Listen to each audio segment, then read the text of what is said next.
There we go. Holy shit.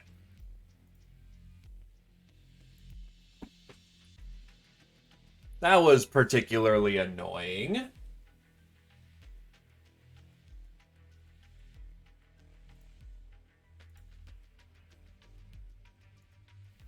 Should be back at it at this point, though. I hope.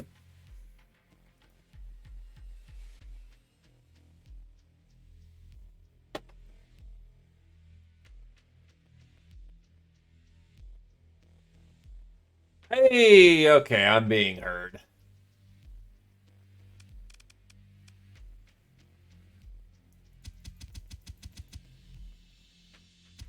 Good shit. All right. Frustrating that that happened, but Twitch is gonna Twitch.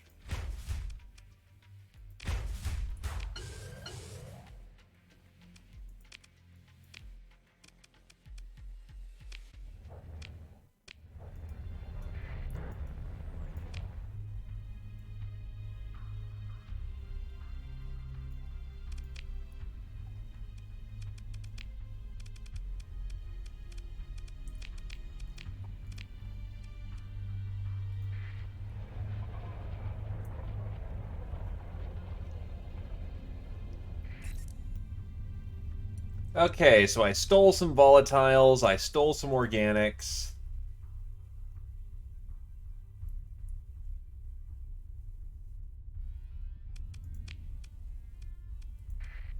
I'll go sell some shit to the pirates and get some money back. Keep about 50? No, actually, people don't really need volatiles right now, so... Bleh.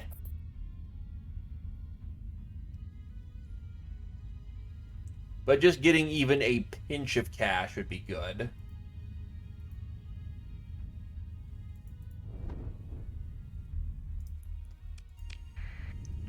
Because my bills are many... Oh, you know what? It's right there.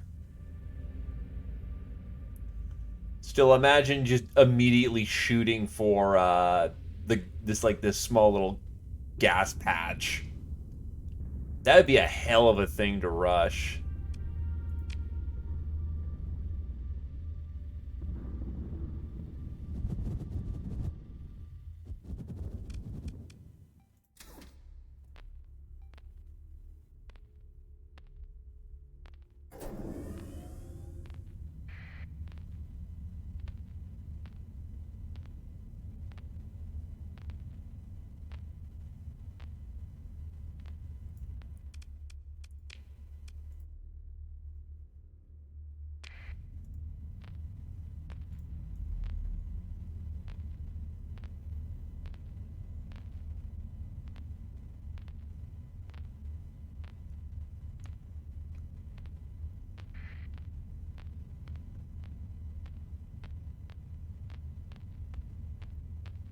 Jesus, this is really out there. Heavily shielded cache.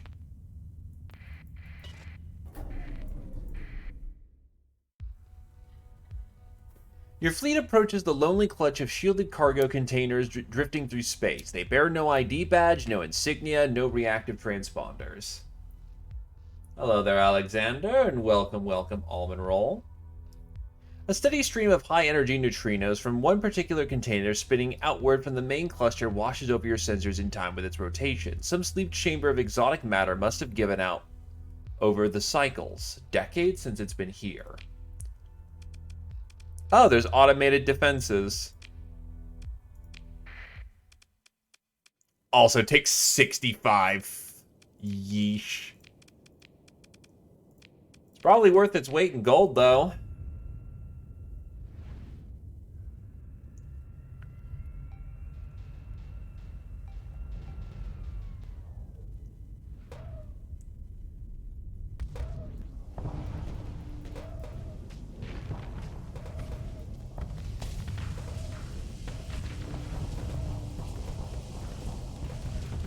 I mean, to be fair, it is experimental capital, you know,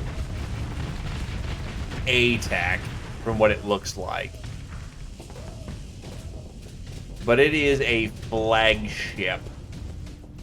Moves on a dime. I was kind of expecting this to be worse on like the fight. Is it still fucking going?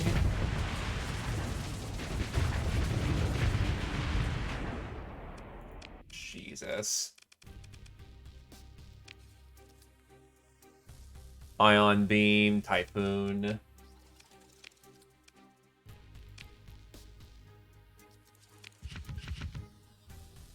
Cryo Flamer. Jesus. Okay, Cryo Flamer. Shock Repeater. Mini Pulsar. Rift Lance. We commit this body to the holy vacuum, dust to dust, stars to stars, that the Creator may renew us in the cycle of whole eternal life. Yeesh.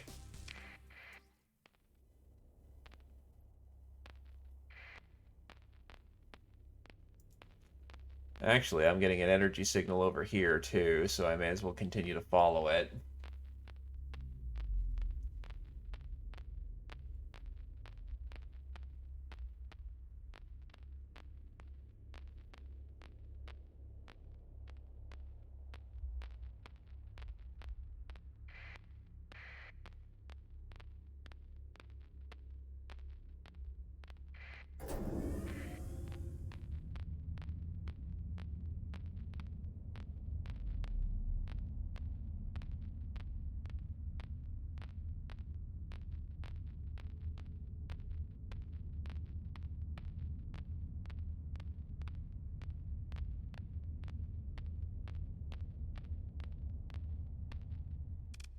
How far out am I?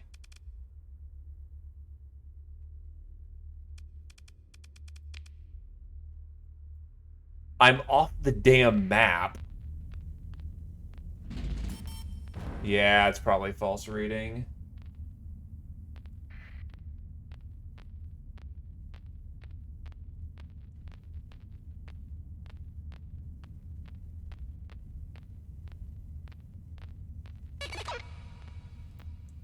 Syndrins, why are you trying to mess my things up?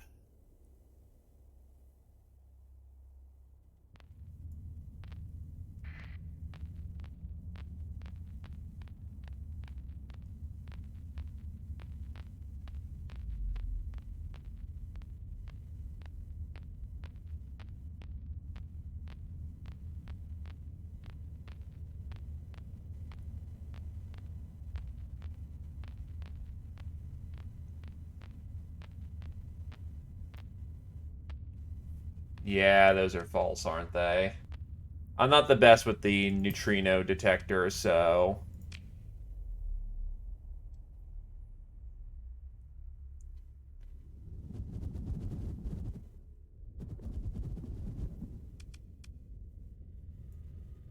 Oh, wow, we moved far.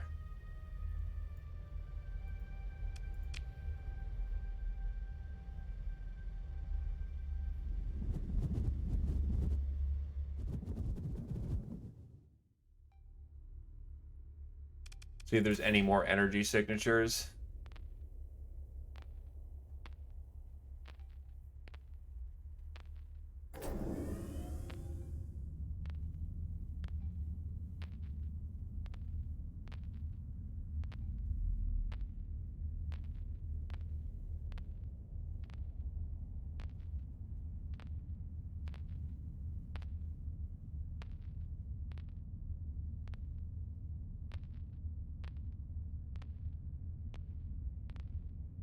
Yeah, I think the rest are false positives. Those are falses. We're out of here.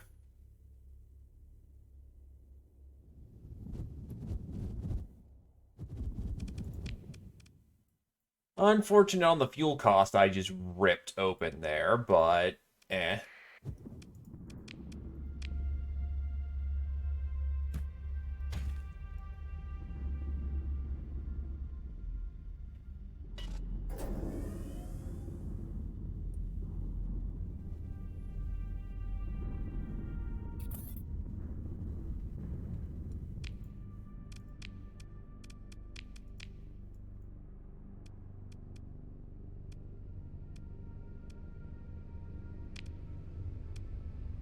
That's a whole lot of legions.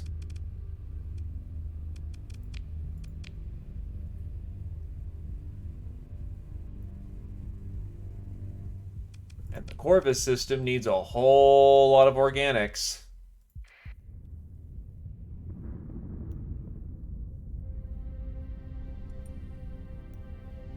Well, I don't even have it fitted out yet, and I'm out of money, so I'm gonna let them just suicide themselves on my Forge world. I armored that thing to the gills. So they're not only wasting a fleet worth of time, but resources, personnel. Oh, I basically am almost all yellow.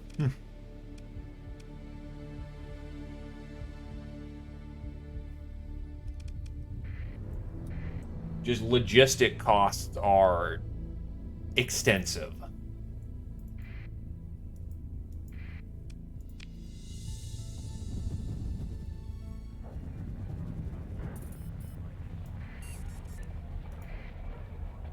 Hello, sirs.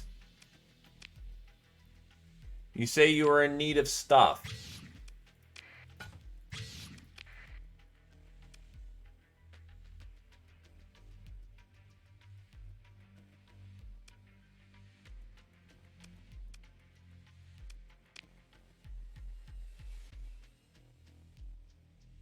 Okay. Oh, Asharu is actually in need of some heavies, too. Is there anything else I can do here?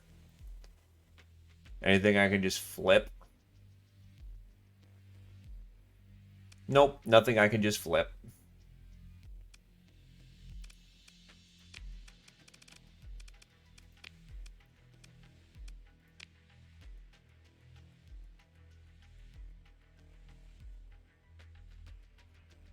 Wow, you do not have a whole lot for sale.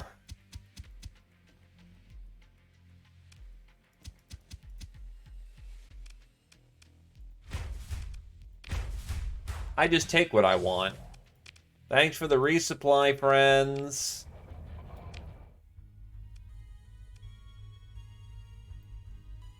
Alright, from here, I need to head to Asheru.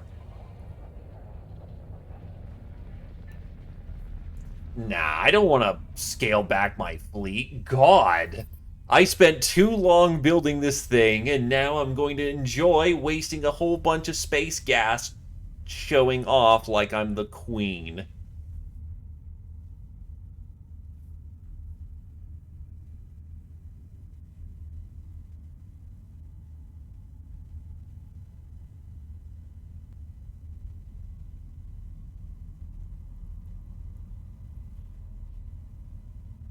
I don't even know who Andrada is.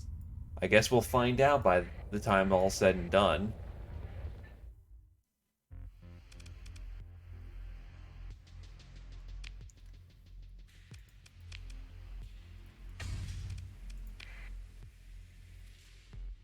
So who needs volatiles in a reasonable amount?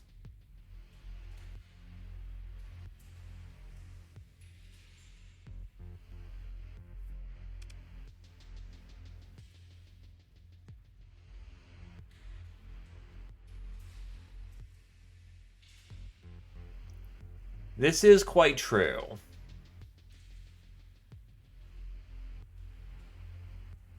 I don't want to sell my elite marines because I've been spending a while building them up.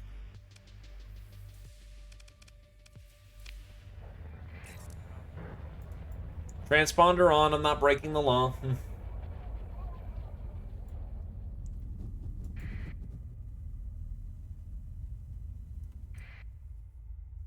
Ah, he's Lord of the Gas. Got it.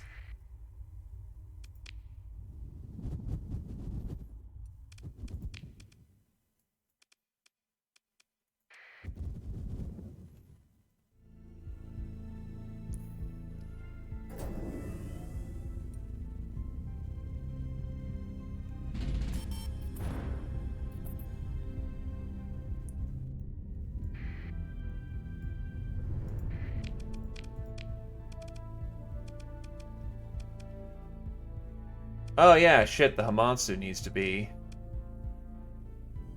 It's something I picked up along the way, honestly, more than anything else.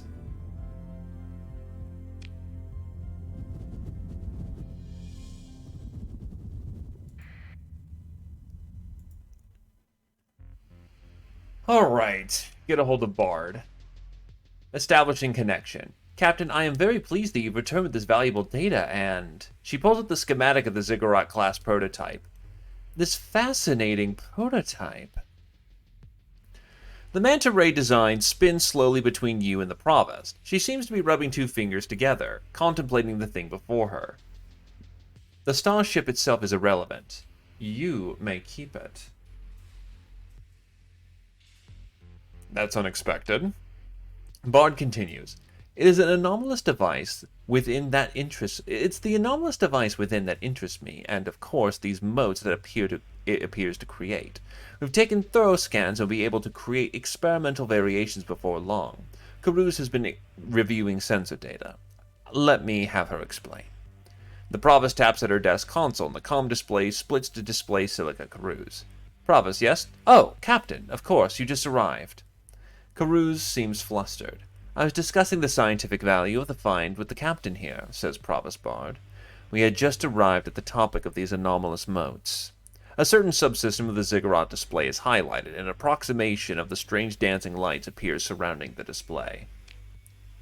Oh, from our preliminary analysis, it does not appear to be a weapon system exactly. I mean... Caruso looks down, manipulating the ziggurat display via a datapad. She focuses on the two-stage anomalous device, which scales to fill the shared display. It's been weaponized, but I don't think this is a weapon. It's too, She considers her words. Unfocused? General purpose? You can see elements of hyperdrive core technology. A section flashes at Caruso's touch, as well as something resembling an Aether-ton coil. P-space induction, right? Another portion flashes. If you squint, maybe? Is that a phase coil? Yes and no. Let me back up, Caruso says, rubbing her eyes. It's as though the Tritachyon team stumbled upon some kind of breakthrough in, well, we don't know exactly what yet, and someone told them to turn it into a weapon system. Analysis. The implications of what we're detecting. I mean, with what instruments we have, we'll need to construct new ones, and what we're seeing is unprecedented in terms of even state-of-the-art Dominion-era technology. Caruso looks away, thinking for just a moment. Publicly acknowledged technology, anyway. She turns back to the display, summoning a recording of the mote swarm, and the apparent flocking behavior, though that word implies volition, which we're not even sure is. Bard raises a hand to stop the words tumbling from Caruso.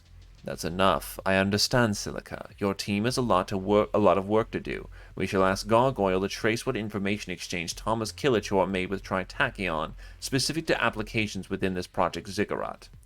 Caruso nods. We'll get back to it. She closes down the display of the Ziggurat device and looks to you. This is incredible, Captain. Thank you for this opportunity. She signs off. Despite her inexperience, she's performing well under the pressure, Bard observes with a note of pride. Our hardware team is struggling to follow her pace. There'll be more for you to do before long, Captain, she says. She smiles, looking uncharacteristically satisfied, and closes the link.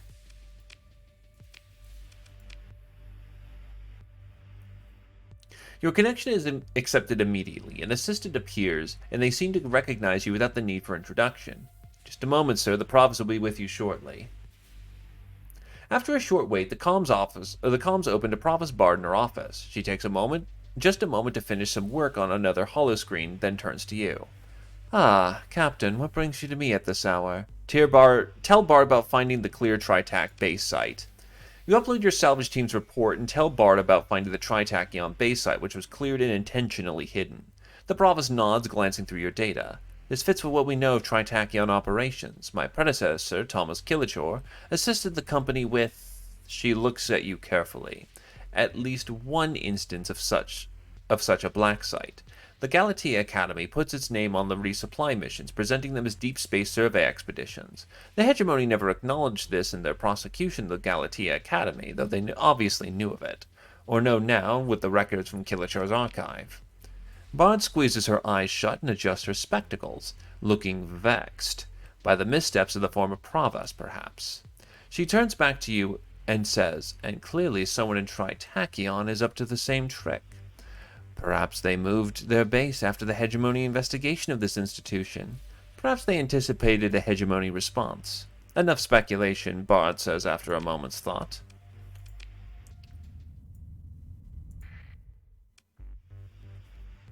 As your fleet follows the automated traffic control signals into parking orbit, your comms officer calls for your attention. Captain, I have Academian Sebastian on link. He says it's urgent. Put him on. Sebastian appears looking anxious, which is not unusual. Captain, whoever I just spoke with, well, there's something to be said about common courtesy, and I should say hello. I hope you're well. Before you can answer, he continues. I apologize, but Provost Bard wants to meet with you, and it's important. That is to say, this pertains to your previous involvement in a study at Galatea Academy. He pauses for a moment to let this sink in. So do please come meet with Provost at the earliest convenience. Thank you, Captain. Sebastian shuts off the comms without his usual attempts at small talk. Inform the agent that the Provost is expecting you for a meeting. You enter Provost Bard's office, and the thick wooden doors close softly behind you. Captain, Bard says, turning to you from her desk. Good. Sit. We have much to discuss. Going by past experience, you feel this will be more of a lecture than a discussion. Sit down. Get comfortable. We've rebuilt the theoretical work held in Kilichor's archive. Academian Caruza's research now supersedes those developments. The mote induction device from the Project Ziggurat hull you discovered and scanned was key, for it demonstrates truly unorthodox hyperphysics. Tritacyon's use of AI has made a breakthrough, though I suspect that the human element of Tritachyon is only rudimentary theoretical understanding of what they've created. We are ahead of them in that respect, Captain. So it shall be we who reap the ultimate prize. However, our hands are tied. Bard looks up as if defying some overbearing god. Thomas Kilichor played Tritachyon and the hegemony off each other. It was a delicate balance and he lost control. The hegemony was forced to act, and I was forced to step forward to clean up the mess. It is clear that a side had to be chosen, so I've chosen the hegemony. They are a known quantity where Tritachyon is mercurial, and their indiscreet abuse of AI core technology threatens to open Pandora's box for a third time. To this end, I must assure High Hegemon Dao that the Galatea Academy has his interest in mind as we push forward to the next breakthrough. I need you to make direct contact with the top executive of the hegemony. Presumably, we can reassert most of the terms of the agreement Provost Thomas Kilichor had previously promised and subsequently failed to deliver to High Hegemon Dowd. Is the Provost gritting her teeth? Additional provisions and information sharing due to Kilichor's squandering of that trust. Dowd needs to know that there won't be any more dramatic, destructive public experiments on his watch. So I go to Chisholmotech and ask to see the High Hegemon. Of course not, Bard says curtly. The High Hegemon does not simply speak with people like you. Besides, imagine what Luddux would think if you went to Dowd's office saying the Galatea Academy wants to talk to you about firing up Moloch's grand experiment again. He'd be a fool to rattle that hornet's nest of small-minded millennialists. What you're going to do is get diplomatic credentials from a highly placed Persian League VIP. Your cover story is that you're acting as an envoy between the Yarabay faction of Kazaron and the hegemony. What's the Yarabay faction? A major player in the Persian League internal politics. Gens Yarabay is one of the big three Kazaron dynastic family corporations, and they favor let's call it a compromise, which would see the Persian League unite with the hegemony. Bard removes her spectacles for a moment. League hegemony reconciliation. She shakes her head incredulously. What's important is that the hegemony and the church will accept an envoy bearing Yarabay diplomatic credentials having a private talk with the High Hegemon Dowd. Why would this Yarabay person help me? Or you? Bard smiles coolly. Horace Yarabay's eldest attends the Galatea Academy. There was an incident. There usually are when the children of unimaginable wealth go out into the world. They're unaccustomed to boundaries. Imagine the shame, the scion of Jens Yarabe facing expulsion, says the provost. Unthinkable. I'll provide you with a message for Horace Yarabe. Tell him we want him to use him as cover to whisper in the Hegemon Dowd's ear. Horace also wants his eldest child to graduate with distinction from this prestigious academy. Bard holds her hands up in mock innocence. Whatever is to be done? Why can't you talk directly to the Hegemon? The hegemony, for all its posturing, the loyalty, tradition, and honor, Bard smirks, is an old collection of factions and ministries with conflicting goals. Their infighting is all by the book, of course, usually. But the book, as our Luddic friends can attest, will tell a different story depending on who is doing the reading. Let me be blunt, Captain. Many in the hegemony would see me and you imprisoned or executed for what we've done. The Luddic Church hardliners pray to make an example of us again, and there are enough faithful in the hegemony ranks that keeping their secrets from the Church is difficult. Kilichor made the mistake of providing his enemies with an excuse. No hostile eyes watch the Galatea Academy, waiting for another slip-up. I happen to know that Baikal Dowd is open-minded about my great project, though he cannot act openly. He is, after all, the High Hegemon. Get credentials from Yarabe, talk to the Hegemon. Got it.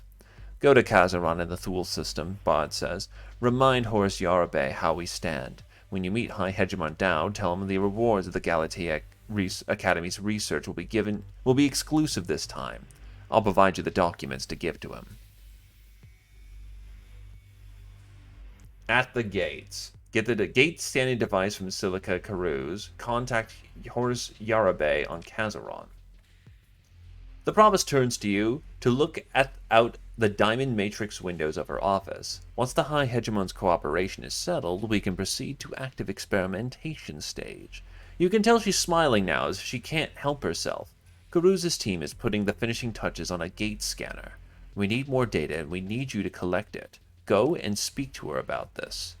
Do whatever she requires. You understand well enough by now that this is your cue to leave, and on cue you feel the doors open behind you. The mirror mask guard awaits. The comlink image stabilizes on Carouse in her laboratory office, surrounded by holographic projections of data tables. Oh, she says, looking up. Captain, yes, Provost Bard said I'm to fill you in on the new development. She sweeps away several displays worth of work. Arcane glyphs and diagrams collapse into unobtrusive icons. First, she says, this is a prototype device. I told the Provost that we are only partway through the test procedures. We've been using the Galatea Gate as a test case, but I suppose if we make ongoing calibrations and update the firmware via hypercom. Carouse mumbles to herself as she starts tapping out a new checklist. What is it exactly you want me to do? She looks abashed. I'm not doing a very good job at this, am I? Teaching was never... Sorry, let me answer your question. Carouse takes a breath, centering herself. This prototype can interact with the gate manifold itself. It's my supposition that the gate network is not so much collapsed as it is folded up. It's there, but inaccessible. Maybe we need to test certain properties, and she looks at it. She looks at an auxiliary display, catches herself, then turns back to you. It was your scan of the moat induction device from the ziggurat hall that opened the door. It showed us things. Her voice rises with excitement. Unimaginable things, or she catches her enthusiasm with a skeptical look. Highly improbable within the current body of accepted theory. There are entirely new subfields of hyperspace physics out there, in there, whatever, just waiting for the first observation. Fascinating. How will I be assisting in these new discoveries? Right, of course. We're transferring the gate scanner to your fleet now. I'll give you the rundown on operation. Carouse pulls up a new shared holo display, a wireframe depiction of a domain-era gate. An icon standing off about 3 diameters from the ring itself seems to represent your flagship. You recognize the diffuse bubble around it as the influence of a drive field. Looks simple enough. You must be stationed fairly close to the gate, and you must ensure that there are no drive fields within the gate diameter itself. She focuses back on the display. Once you're in place, execute the pre-coded instructions. The data will encrypt itself and be sent back to me when you're in range of a hypercom relay. We need to calibrate the hyperdimensional transform, of course. You need to scan 6 different gates. We've already scanned the Galatea gate, so it has to be 6 other gates. Then comes the next step. The next step? Provost Bard said I shouldn't talk to you about it, Karuz says, but seeing as you're in the line of fire... Without thinking, she glances away, then speaks quietly. We've been calling it the Janus device. It's premature to name it, I admit, but the hyperphysics team gets excited, she shrugs helplessly. There's no stopping them. It's just... Karuz notices a blinking display. The equipment transfer is complete, Captain. You're good to go. What was that you were saying? She sighs unhappily. She looks more tired than you've ever seen her. The team is eager, and I appreciate their work, but my strength is theory, not hardware applications. It's also clumsy, and our fabrication equipment. The techs try their best, but the Provost expects the world and more. She wants to push the schedule faster, and it's too fast. I need time to refine the math, to run more equipment tests, and to get to the top of the line components. Karuz stifles a yawn. And to get some sleep. She looks away. If Eliza was here, this would all be so simple. Who is Eliza? Someone I knew. No, knew. A friend, or anyway. Her name's Eliza Zoll. We did work together a long time ago. She's a genius with hardware, but I made some mistakes, and... Karuz trails off, realizing she doesn't want to continue. One of her many displays pops an alert, which chimes urgently. Karuz snaps out of it and dismisses the alert. Sorry, Captain, I need to get back to work. We put together a new hyperwave rig. They're waiting for me in the test chamber. Good luck. Yep, I've got quite a few gates, actually. So, yeah. I guess we get scanning.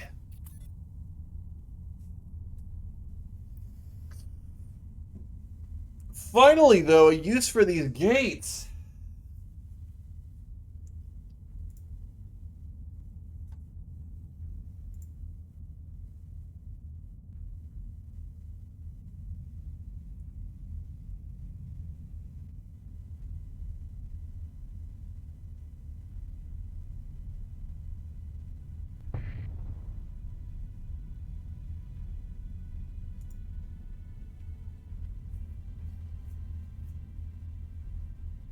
All right, shift. That'll become muscle memory one day, I swear. Hello, that's a bounty and a half. And he's right down the street, too. Oh, she's right down the street, never mind.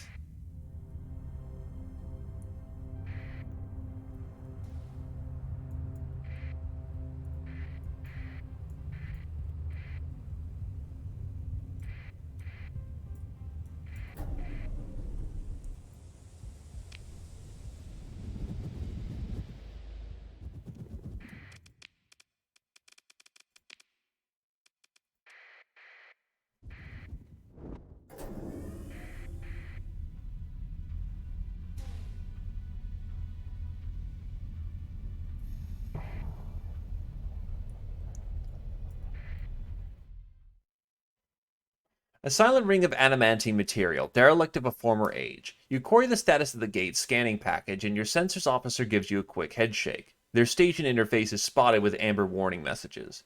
Captain, there's some kind of interference coming from a nearby hegemony fleet. The scanner can't make a lock.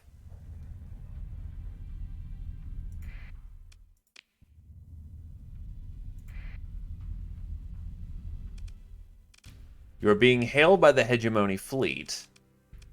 Okay.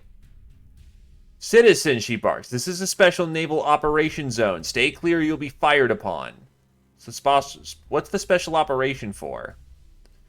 An appalled look manages to sneak through the hegemony commander's martial facade.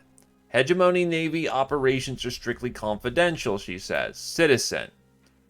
Your operation will fail without my help. Excuse me, citizen? You sense Commander Jacquard reaching for the disconnect button. I know about the gate scans. She blinks. I cannot confirm or deny any speculation concerning the nature of this confidential operation. Explain that you're scanning the gates as well. You summarize the story of the gate research from Thomas Kilichor's failed Galatea experiment onward, leaving out inconvenient details about your own involvement. You speak of Tritachion's secret research and the High Hegemon's tactic approval of the Galatea Academy resuming the project. The Hegemony Commander's face freezes as you speak and remains unnaturally still. You sense through sheer effort of will.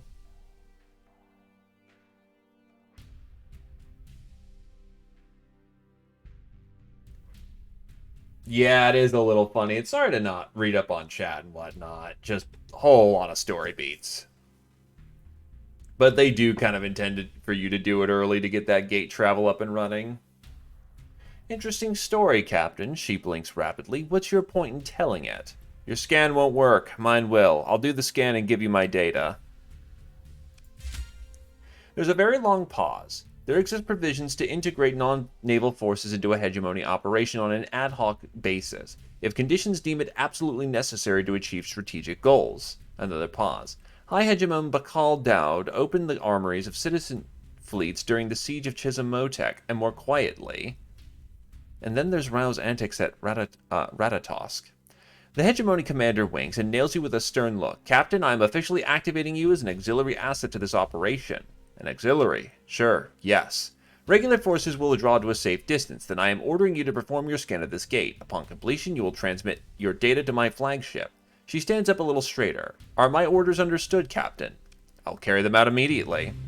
Then the mission is a go. Please proceed, Captain, she says. The Hegemony Commander with a little smile, then cuts the comm.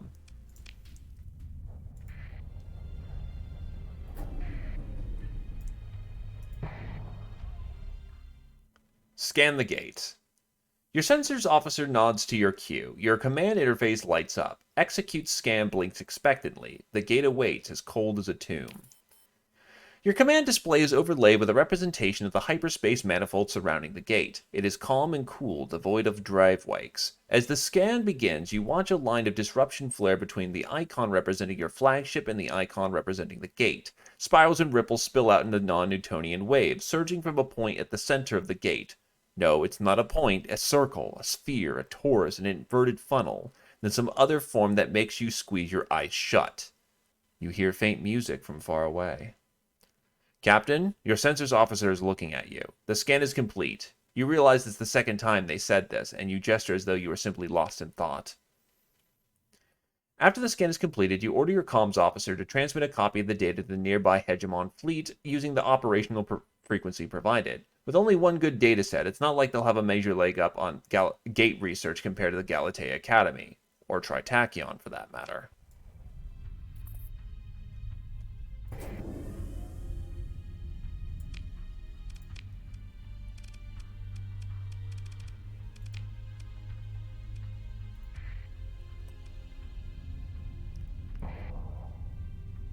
Is it time to go mess with Mr. Gas Baron?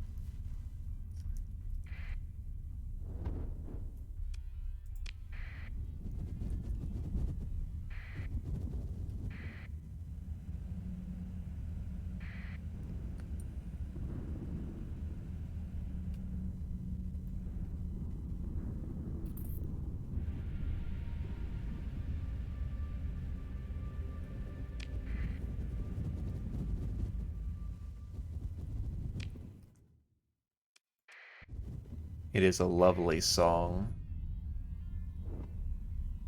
Well, this gate was perfectly fine.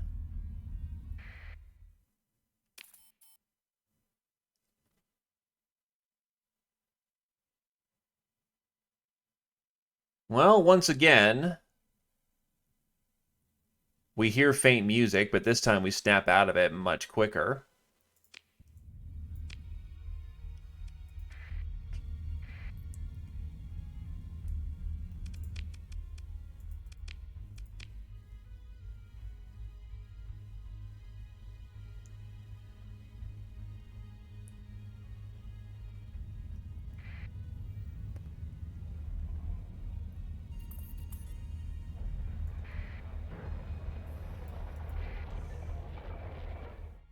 Sup, Landguard?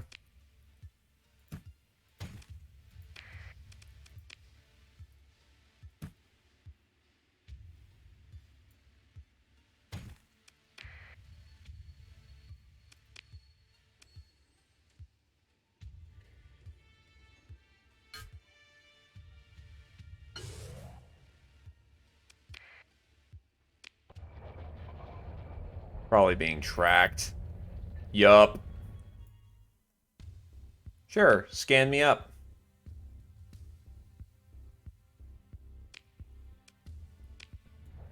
Get dunked on, nerd. Now, if you excuse me, I'm going to go rob some pirates.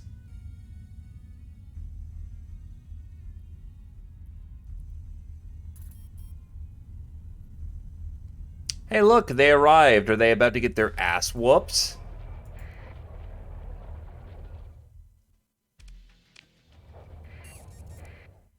It mostly just needs weapons at this point.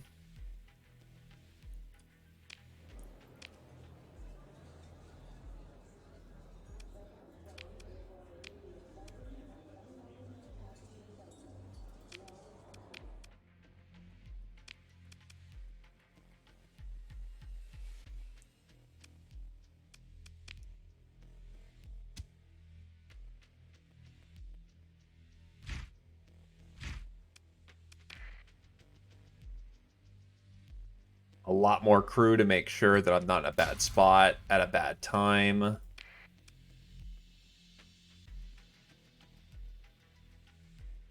I mean, that is the problem with the police state. When the top-down structure, you know, blows up.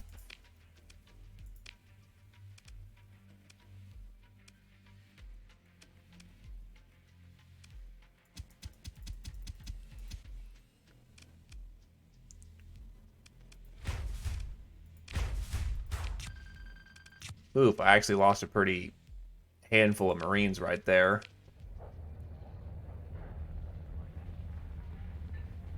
Yes, I do.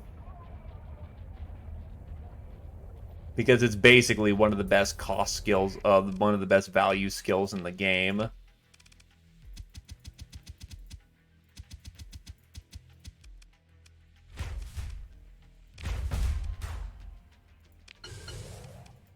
Thanks for the volatiles, friends.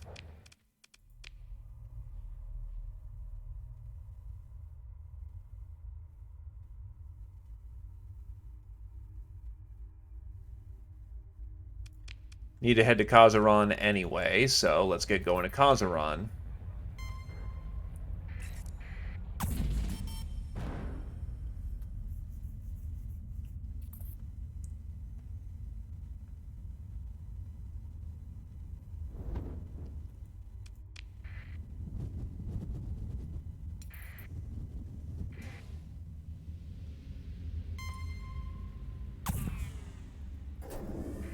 Pirates are pirates. They've always got low stability.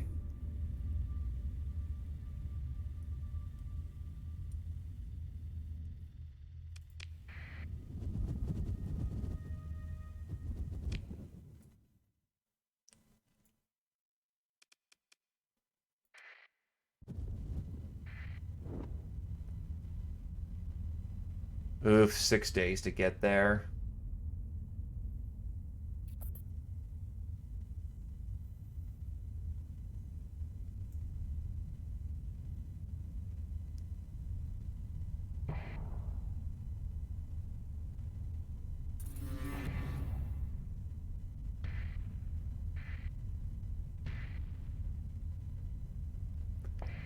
It is a smidge annoying that my relation suffers for, you know, them, Really? Am I just colliding into every fucking asteroid right now?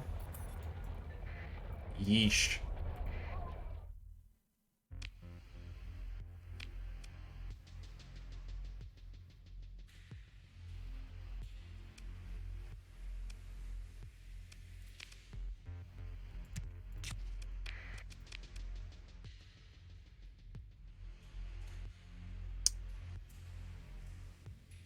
Ah, yes, the radical space terrorists.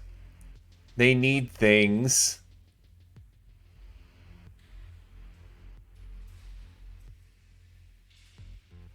Because the path isn't going anywhere fast. Yes, do I know you? Horace Yarabe asks impatiently, his attention clearly elsewhere. Have we business?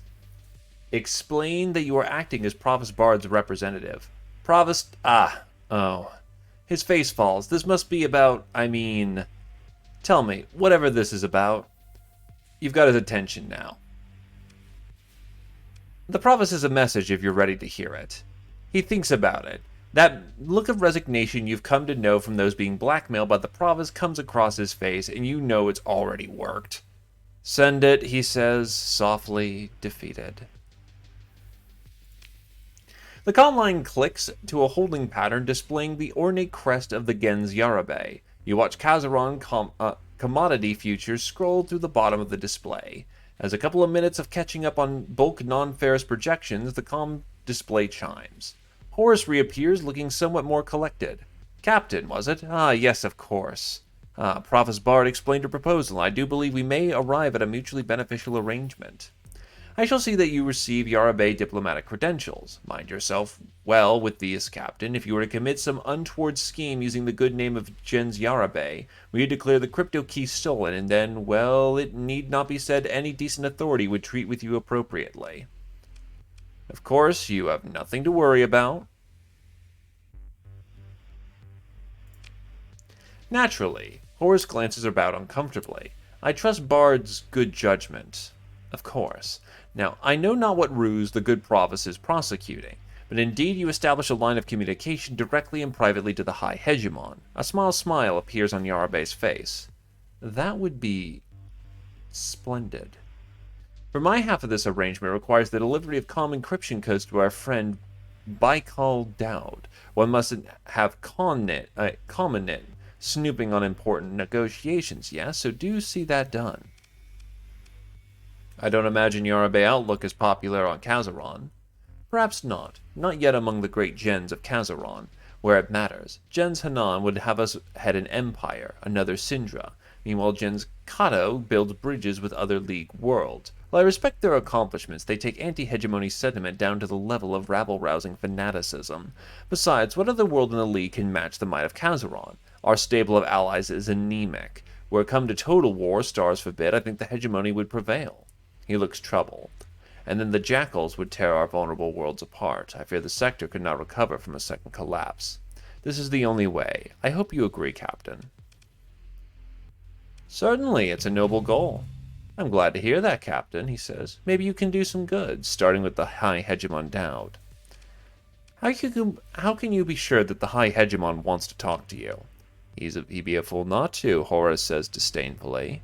We offer a peaceful solution to the League hegemony conflict that may profit us all. Dowd may be Hive scum, but he's clever. Practical.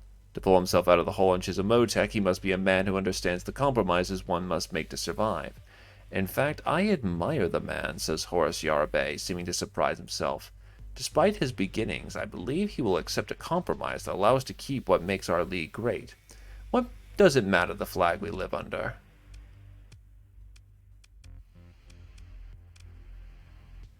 Does this compromise involve you retaining the wealth of Gens Yarabe? He narrows his eyes. Indeed, and by necessity, the permission of the elite is essential for peaceful political change. I need not justify my position to you. The argument is one of practicality, and it stands. Do you really believe the League can reconcile with the hegemony?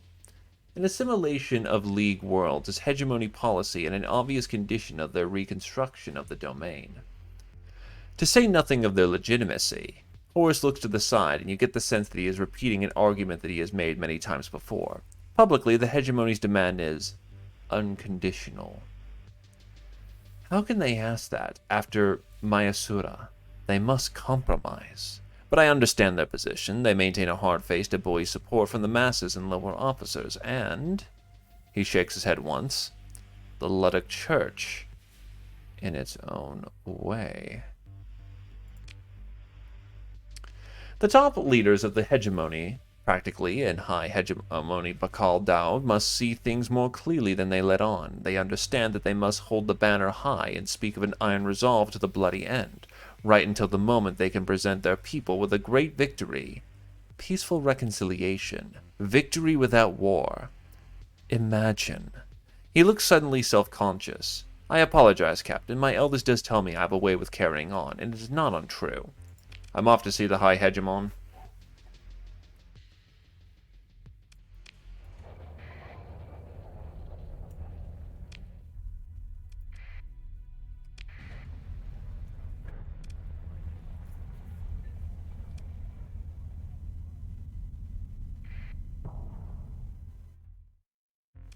Yep, have at it.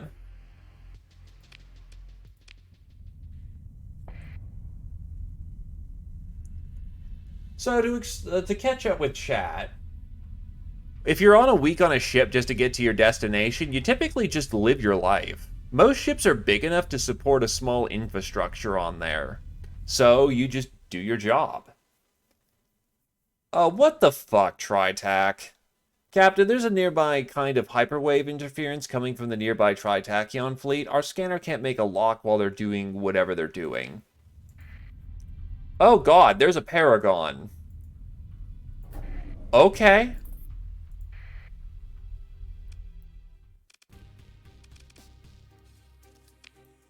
A fine day, Captain, says the Tritachyon fleet director. We're just going about our lawful business, if you don't mind. Please keep your drive field set to a minimum, thank you. Please move your fleet clear the gate. Clinker looks at you with a politely restrained surprise. I'm sorry, he says unapologetically, but we must turn down your request. We are attending to Tritachyon business, and I would ask you instead to move your fleet clear of the gate. He crosses his arms and awaits your response. What's a Tritachyon fleet doing out here? Tritachyon business, he says. A standard survey. You are of course familiar with Tritachyon's line of proprietary star charts, the TriStar Smart Navigation Suite. It's important to provide up-to-date data on potential navigational hazards to our customers. Now we need you to remove your fleet from the vicinity because, your drive fields will interfere with our proprietary sensor suite. Sounds like a precise survey, and this gate's been inert for 200 cycles. Indeed, he says evasively. We need to make absolutely sure of that. Our customers demand no less. I can't help but wonder about the nature of this survey. I'm told you what we're doing, and time is money. What do you want, Captain? Perhaps I could make a purchase of your very precise survey results. He looks to you at a moment, calculating, then taps something on his console. Turning a comms record off? We could arrange something. No need to go through the TriStar Navigation Suite. Direct data from me to you. Direct payment from you to me. He smiles with undisguised avarice. 26,000 credits. Let's say. Deal? Clinker performs the data transfer with admirable customer service. A pleasure doing business with you, Captain, he says before terminating the link.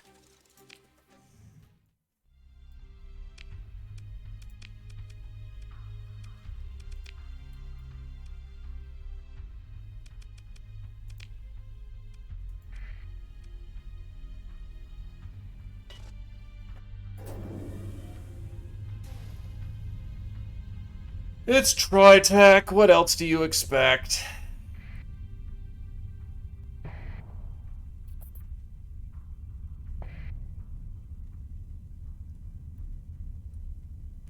Corpo bastards.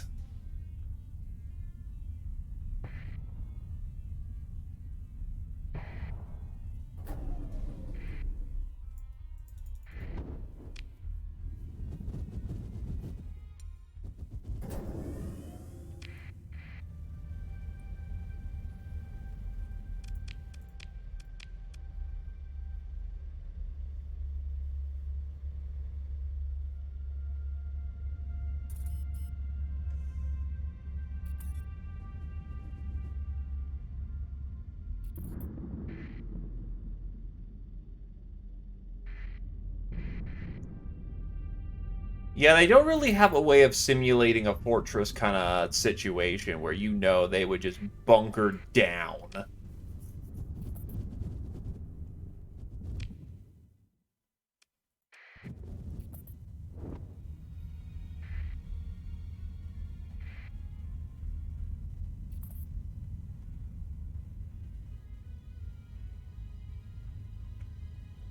It's not like they're hurting for money either when you fuel, as mentioned, 25% of the sector.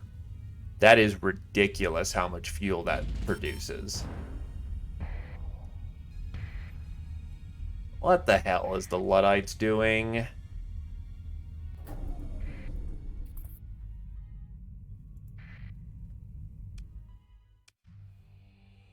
Before you can respond, your sensors officer calls to your attention. The Ludic fleet is in poor repair. Some of their hyperdrives are causing a lot of interference, even in low power mode. That's why we can't scan the gate. Hey, Scotty! Long time no see, my dude. Blessings upon you, space traveler, the Ludic Deacon Captain says. Have you come to join us in our holy vigil? There is room here for all, and provided you share, we shall share alike. What's this holy vigil? You haven't heard? I am blessed to deliver you the good word. We await the return of Lud. Blessed sister, fear not. Our spiritual leader was given a vision by the grace of cosmic Fuma? That Lud will return here from unearthly exile to this very spot, after many cycles spent in spiritual battle for the soul of humanity. We await with joyous hearts and hymns upon our lips. Won't you join us? Thank you, but I, have worldly obligations. He nods with understanding. Nonetheless, Captain, the path of Lud's blessing is always before us. You may surprise yourself to find that you've been walking with Lud all along. As a servant of the faith, I have a proposal. Perhaps you explained that the spirit of charity, with assistance from the Ludic Deacon Captain, of course, could perform a safety scan upon this gate using the device you have on your flagship. It'd be a ritual of cleansing you propose. This would also provide his followers an opportunity to make repairs on their faltering ships. The prophet returned would not want his flock to be lost to hull breaches and life support failures. Surely.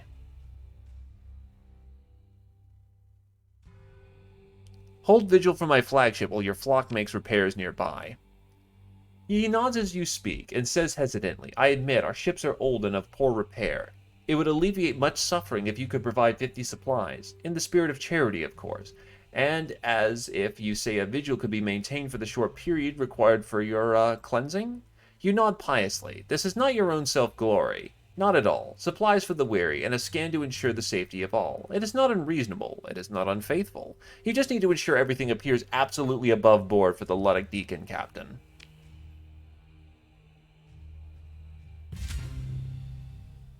You dispatch a shuttle to retrieve the Ludic Beacon Captain and a small circle of advisors. As they board, you invite them to a viewing lounge where they can maintain their vigil during your operation. Your ops chief coordinates the transfer of supplies and even begrudgingly allows a few cargo drones to be borrowed to help maneuver some desperately malfunctioning ships from the Ludic fleet.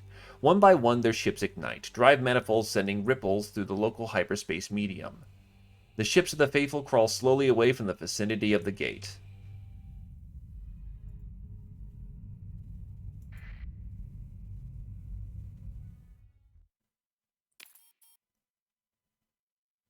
We once again hear the faint music.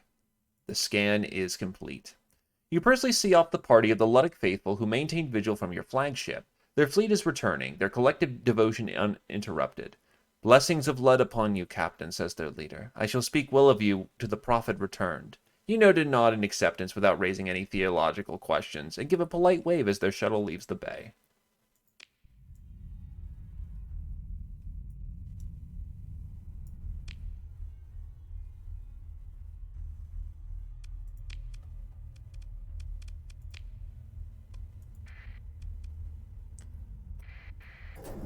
Now, before I continue with the MSQ, I really need some money.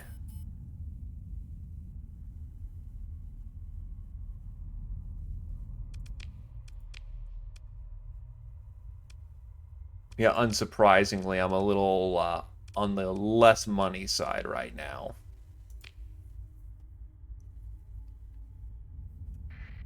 So I gotta go, you know, kill some more people for their stuff. So I can pay the bills.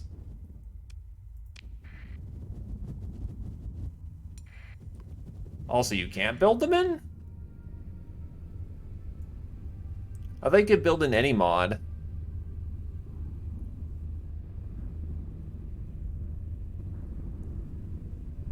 Unless those are innates to a ship rather than built-in mods.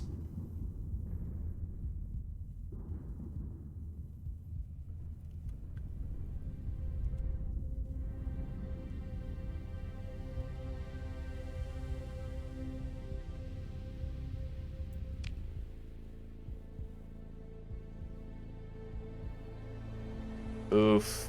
My condolences, dude. No, I'm not fine with removing hazard pay because the growth just tanks hard.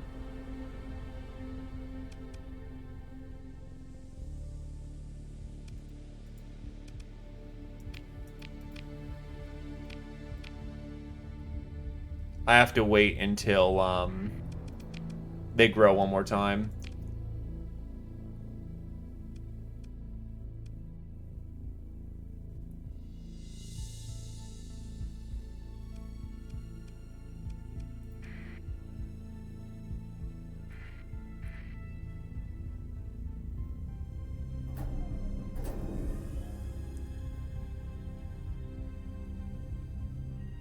Yeah, stay safe, dude.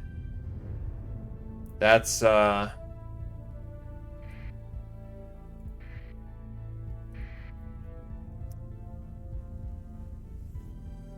hope things improve. I really don't have adequate words to express worry, so just be well, dude.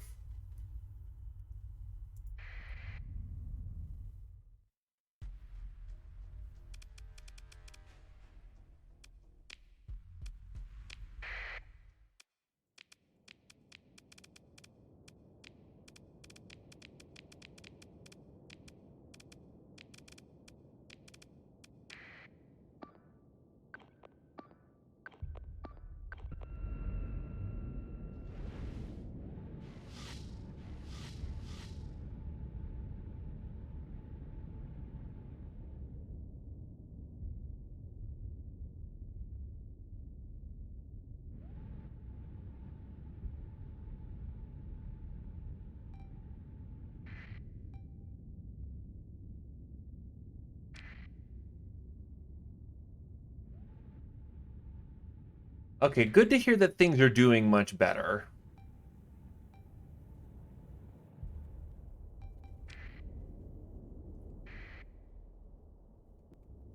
Things getting better is good.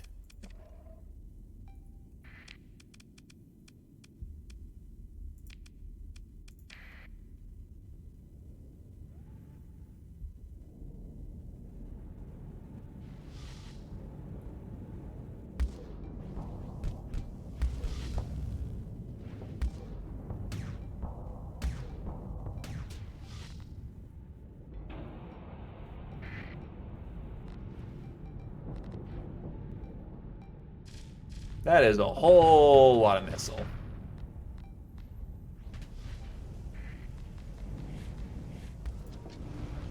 It's not armed.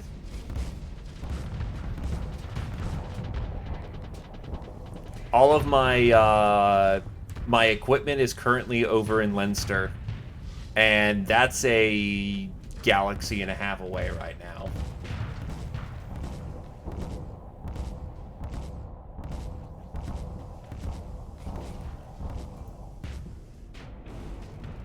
Not good, not good, not good, not good.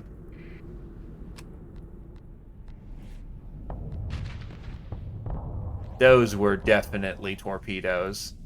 Took one, but I'm otherwise okay.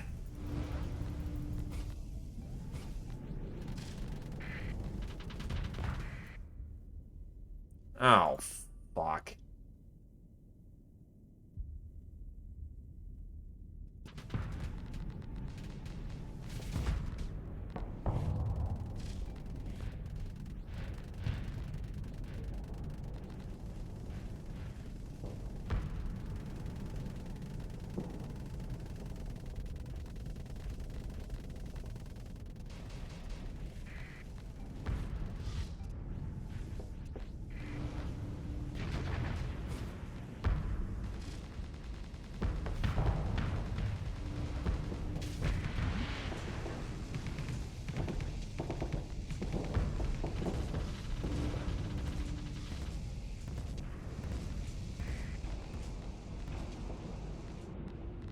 The Apache actually isn't that bad of a ship, honestly, but I have mine very basically equipped. Solid workhorse, but it ain't gonna kill stuff.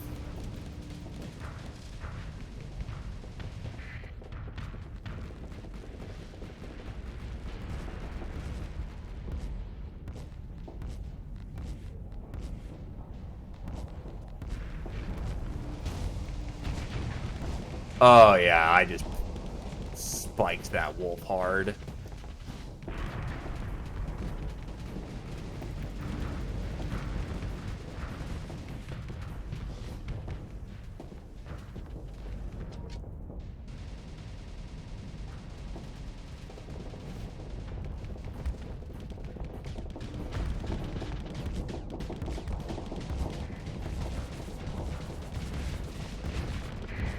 Ah. That's something else I didn't know. I usually just, you know... Oh, shit. I was hoping my flux would hold out just long enough to... Ow. It's not gonna burn out, but I most certainly did.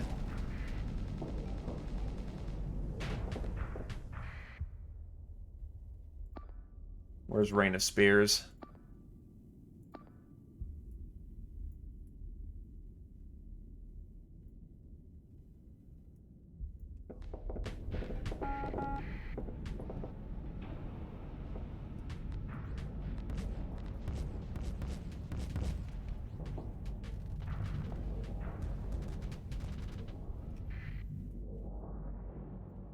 Nope, Rain of Spears is over here. It's still engaging with a frigate, so it should be fine.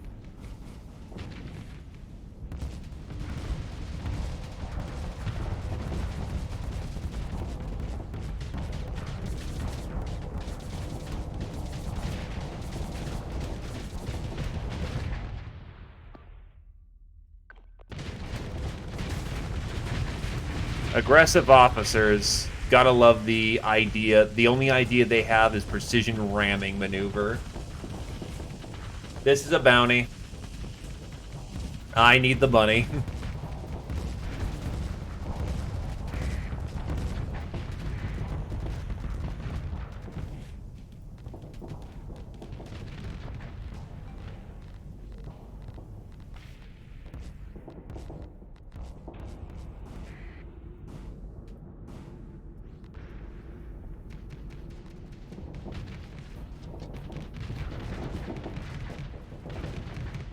I actually thought that was me that just popped.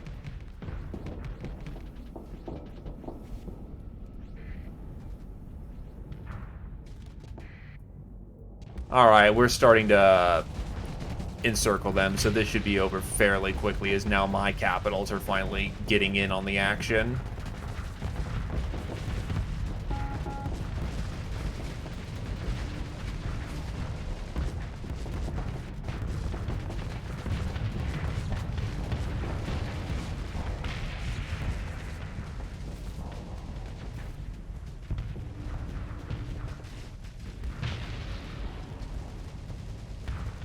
Ah, yes, because today we are the Pathers.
Wait, you can go even harder on the recklessness? Jesus.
Maybe a little bit. Maybe this idea entices me, but a little bit.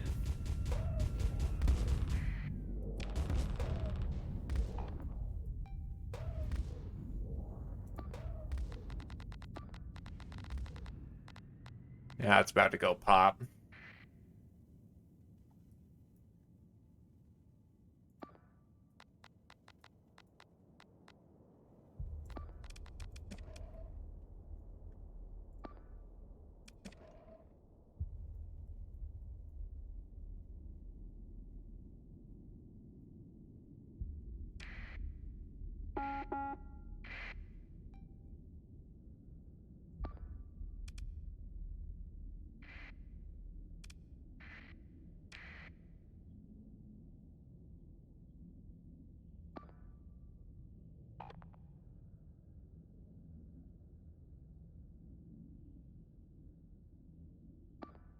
Yeah, looks like they're going down.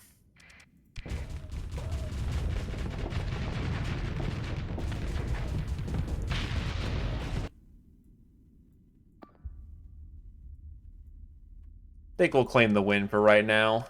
Did I get my target? Yeah, she's gone.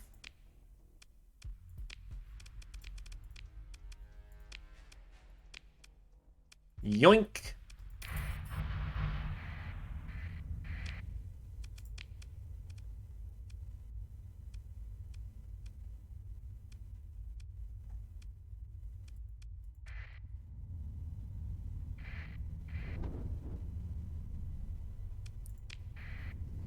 And thus the quest for more money continues.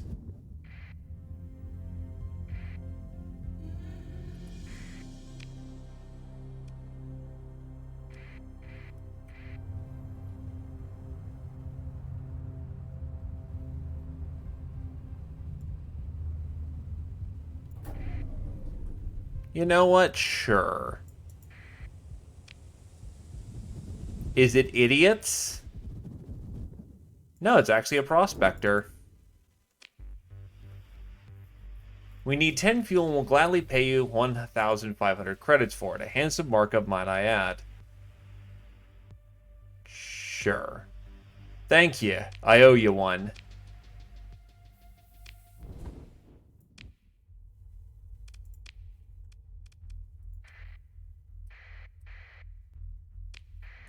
But where do you get the drugs? Also, are there any gates over here? No, no gates. I just realized that I have a gate practically right next to where I live. Beautiful.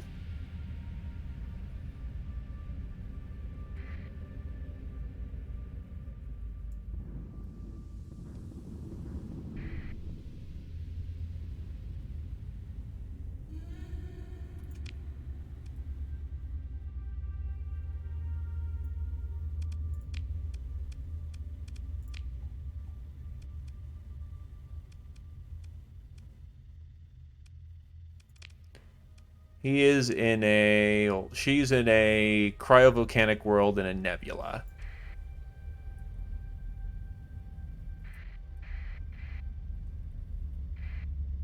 Barren, ice giant, cryovolcanic.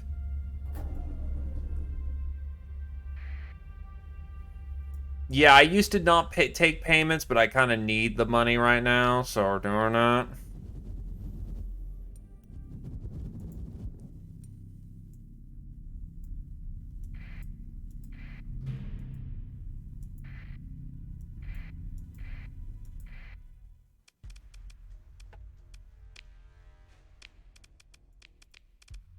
Take some fun ships and just go blow them up.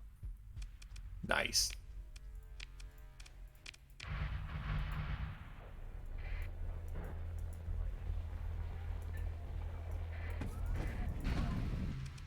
Just out of range. So that base isn't gonna do anything to him. Or gonna help him out.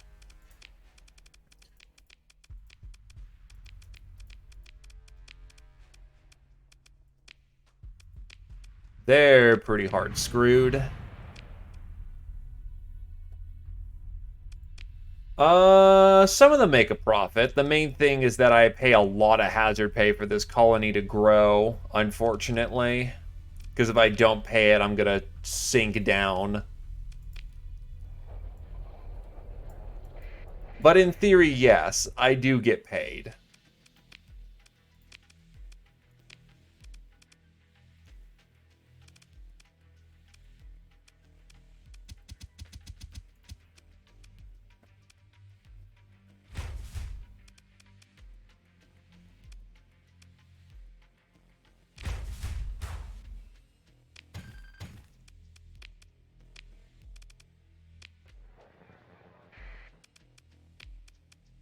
And then we blow this thing up.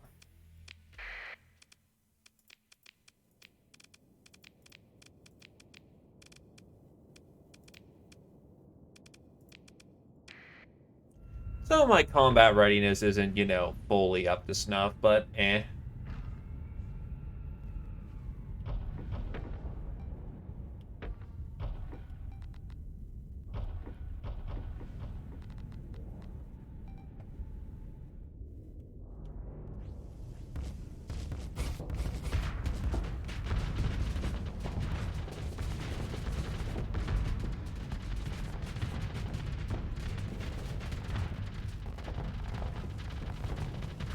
Yeah, I want to get it up to 6 so it produces just a little more. Also the last industry, because you can have 4 industries at 6.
And we're good here.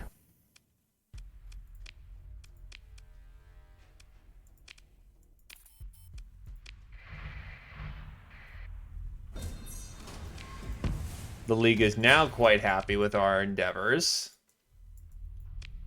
So all I gotta do is find the cryovolcanic world and go punk on the other fleet here, and that should be more than enough money to get the job done. Good timing on that too, my monthly expenses just kicked me in the ass. Oh, he's firing off an interdiction. Any 14th fleet I can bag out of this? Yeah, Dominator. Ooh, all of his Dominators are... Okay, half of his Dominators are 14th fleet.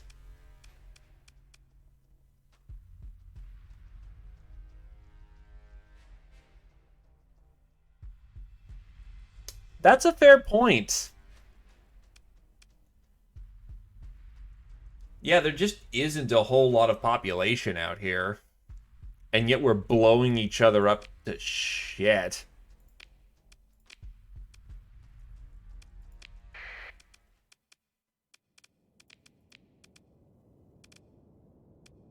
This kind of goes to show how grand of an epic this all is, or rather how fantastical these technologies all were.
Wow, one of my boys just cut a dude in half.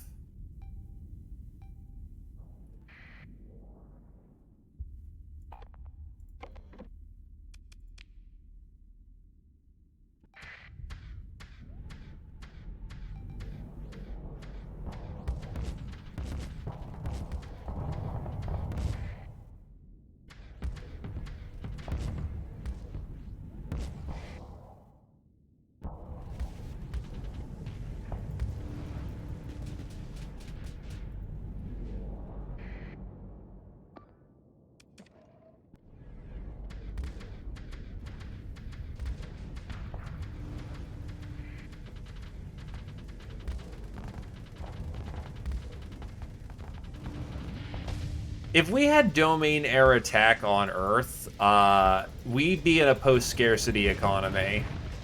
Which is needless to say, our future would look very much like Star Trek.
One of their legions is being torn apart down south.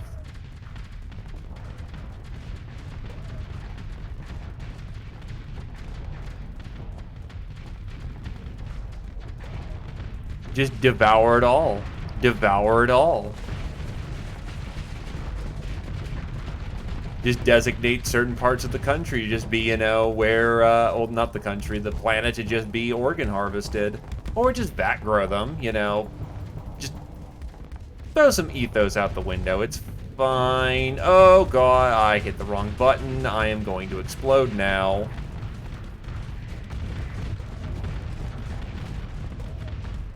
That was a critical level fuck up, and I am going to bail while I still can. Also, nice to know that half my fleet is doing what is quite literal bullshit.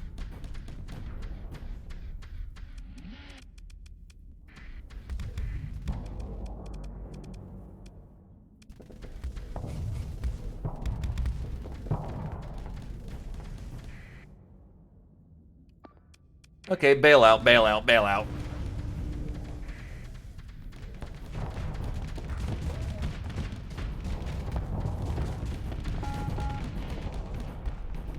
I'm also probably not going to drive my own phase class because I just do not have the skill set required for that.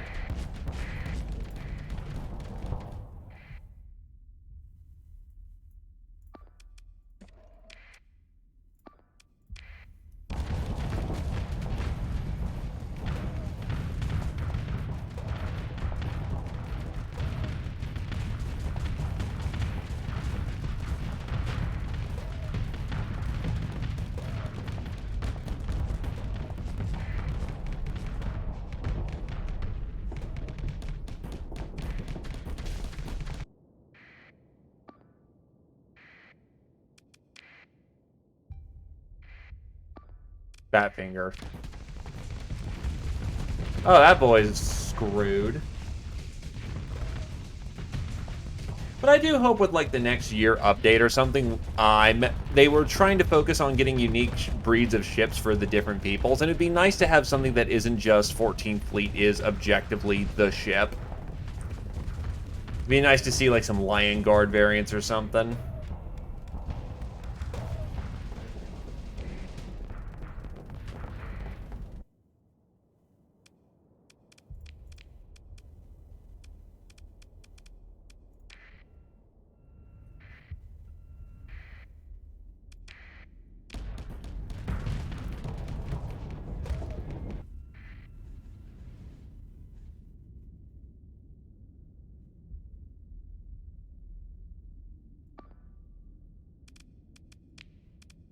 That's not a winning situation for you at all.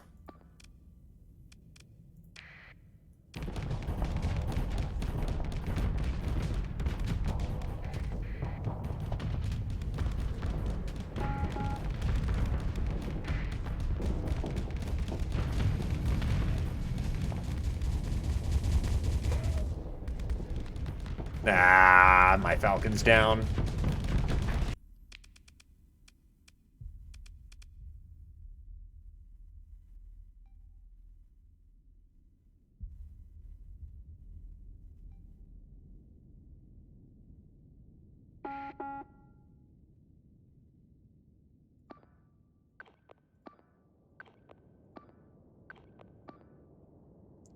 Please proceed to be somewhere more relevant. Oh, shit.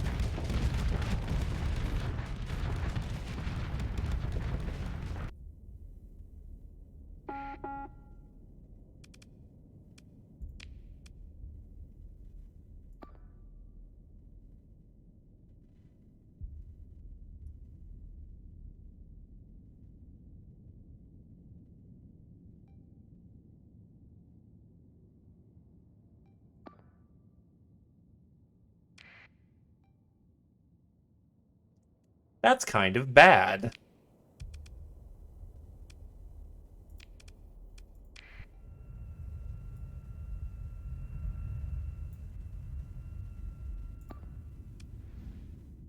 Yeah, that cluster just got fucking bone zoned.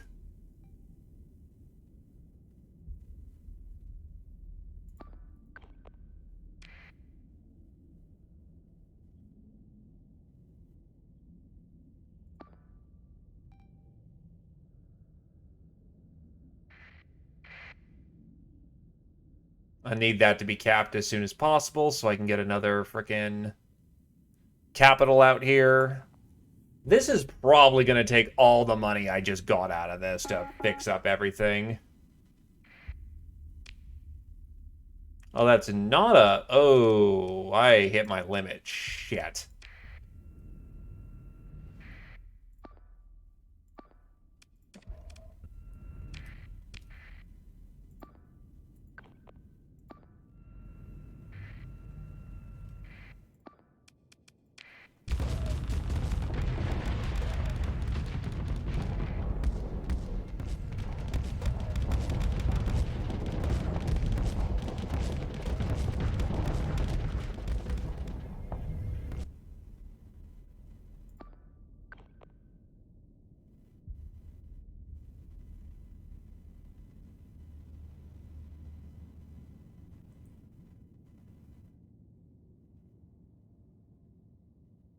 And heavy armor mod kind of defeats some of the purpose because it's supposed to be a fast little zippy boy.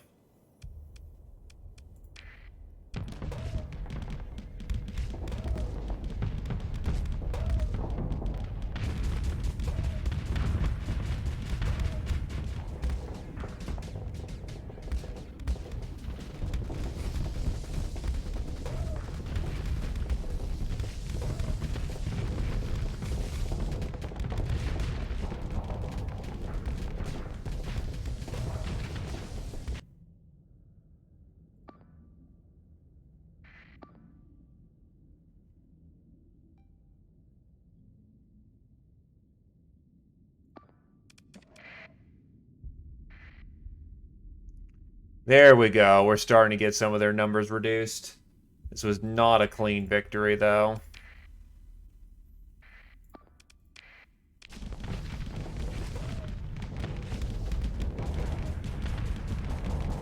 This was a very painful one. Even then, not done yet.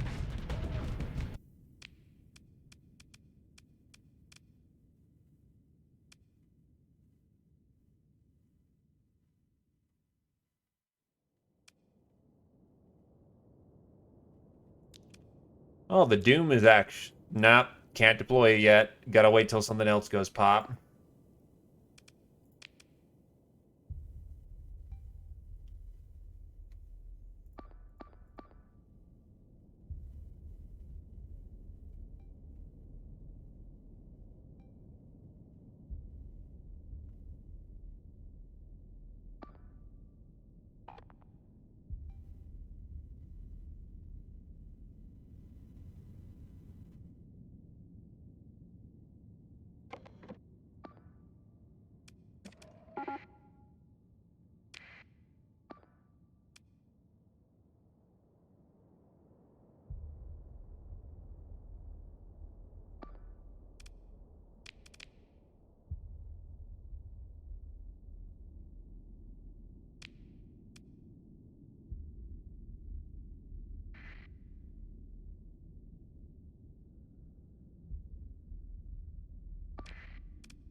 Alright, I can pull up my last, capital. That's good. Can't get anything else out on the field as of the current time. Oh, geez, he went bold.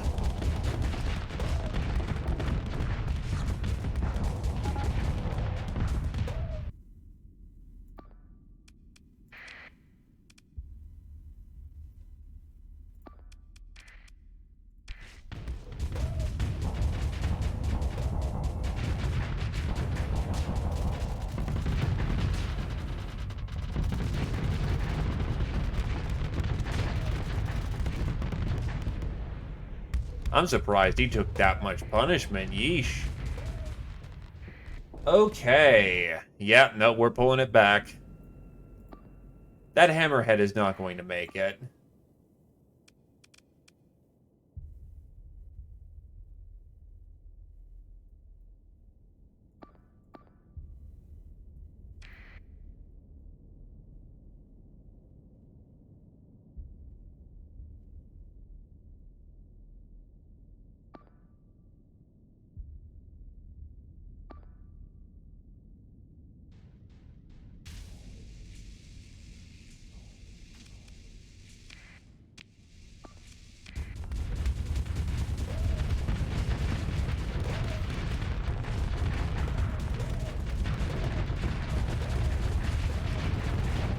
So much DACA.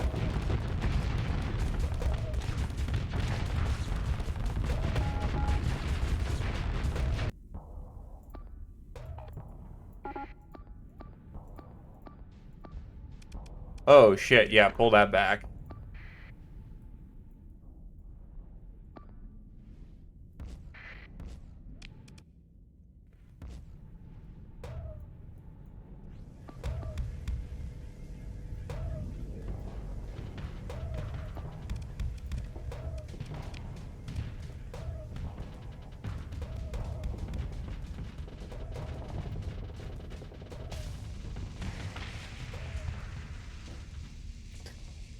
Ah, this is an expensive loss.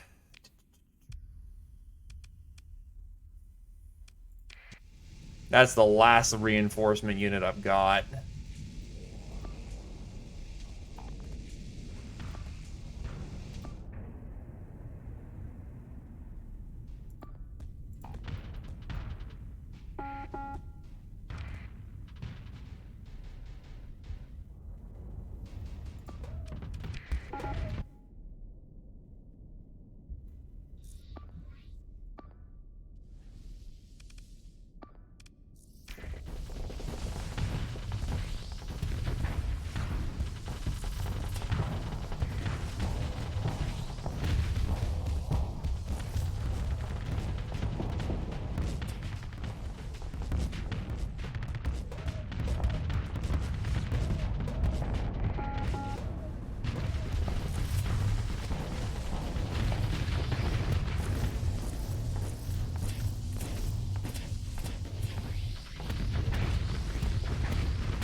Pull out. Alright, let it go. We've got this one. Did I get their flagship? Yes.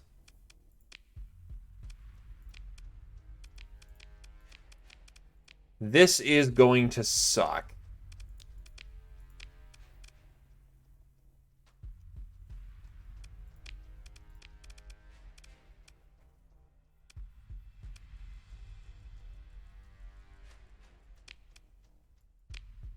I've got the crew for it all, just... Oh, God, this hurts.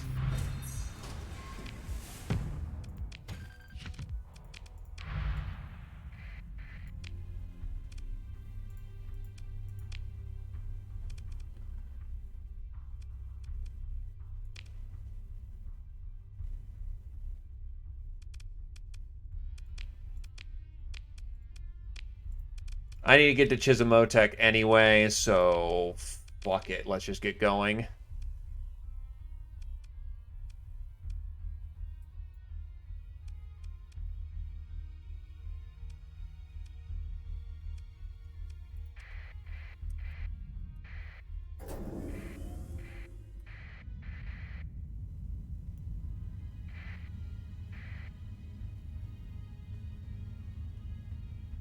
I think I've got just enough fuel and goodies to get me back limping.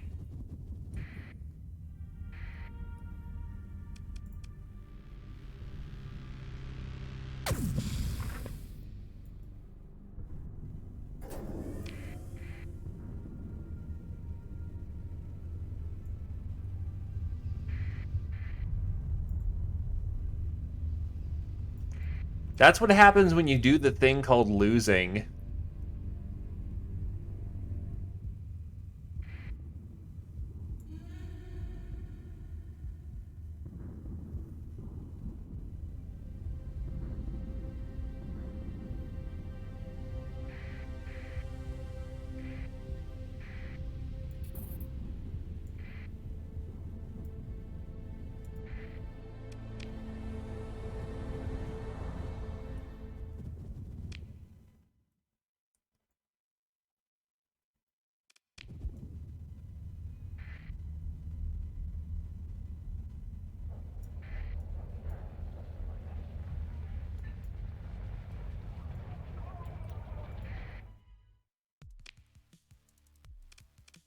Right, Tri-Tac won't deal with me.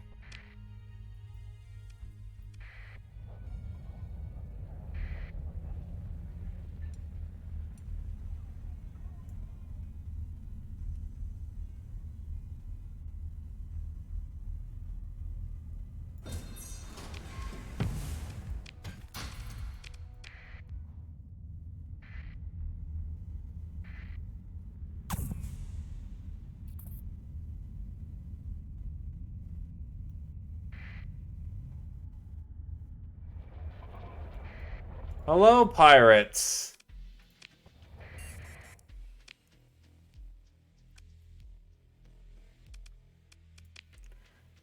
Would you like any goodies? Elite Marines. These Marines are an elite force, equipped, led, and motivated well above the standards of even professional militaries in the sector. Gotta love my boys.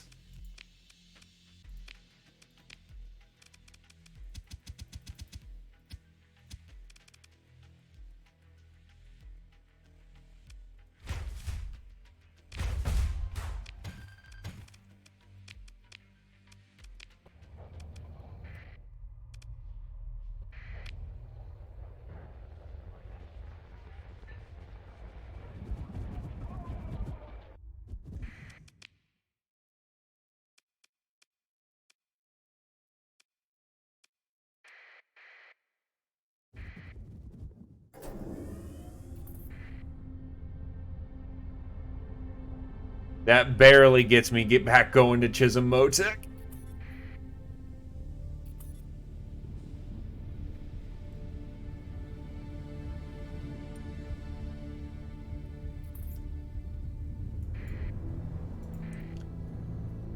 Well, that was particularly painful. Also, turn on the transponder. I'll just buy my stuff illegally like a man where people can see it out in public.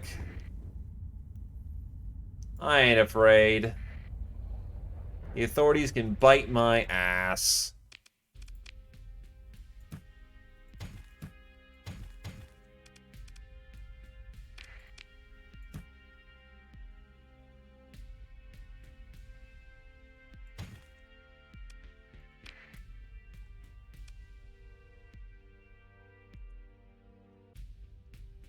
Then I need to go buy from more lads. Yeah. Anyway, so Baikal Dowd.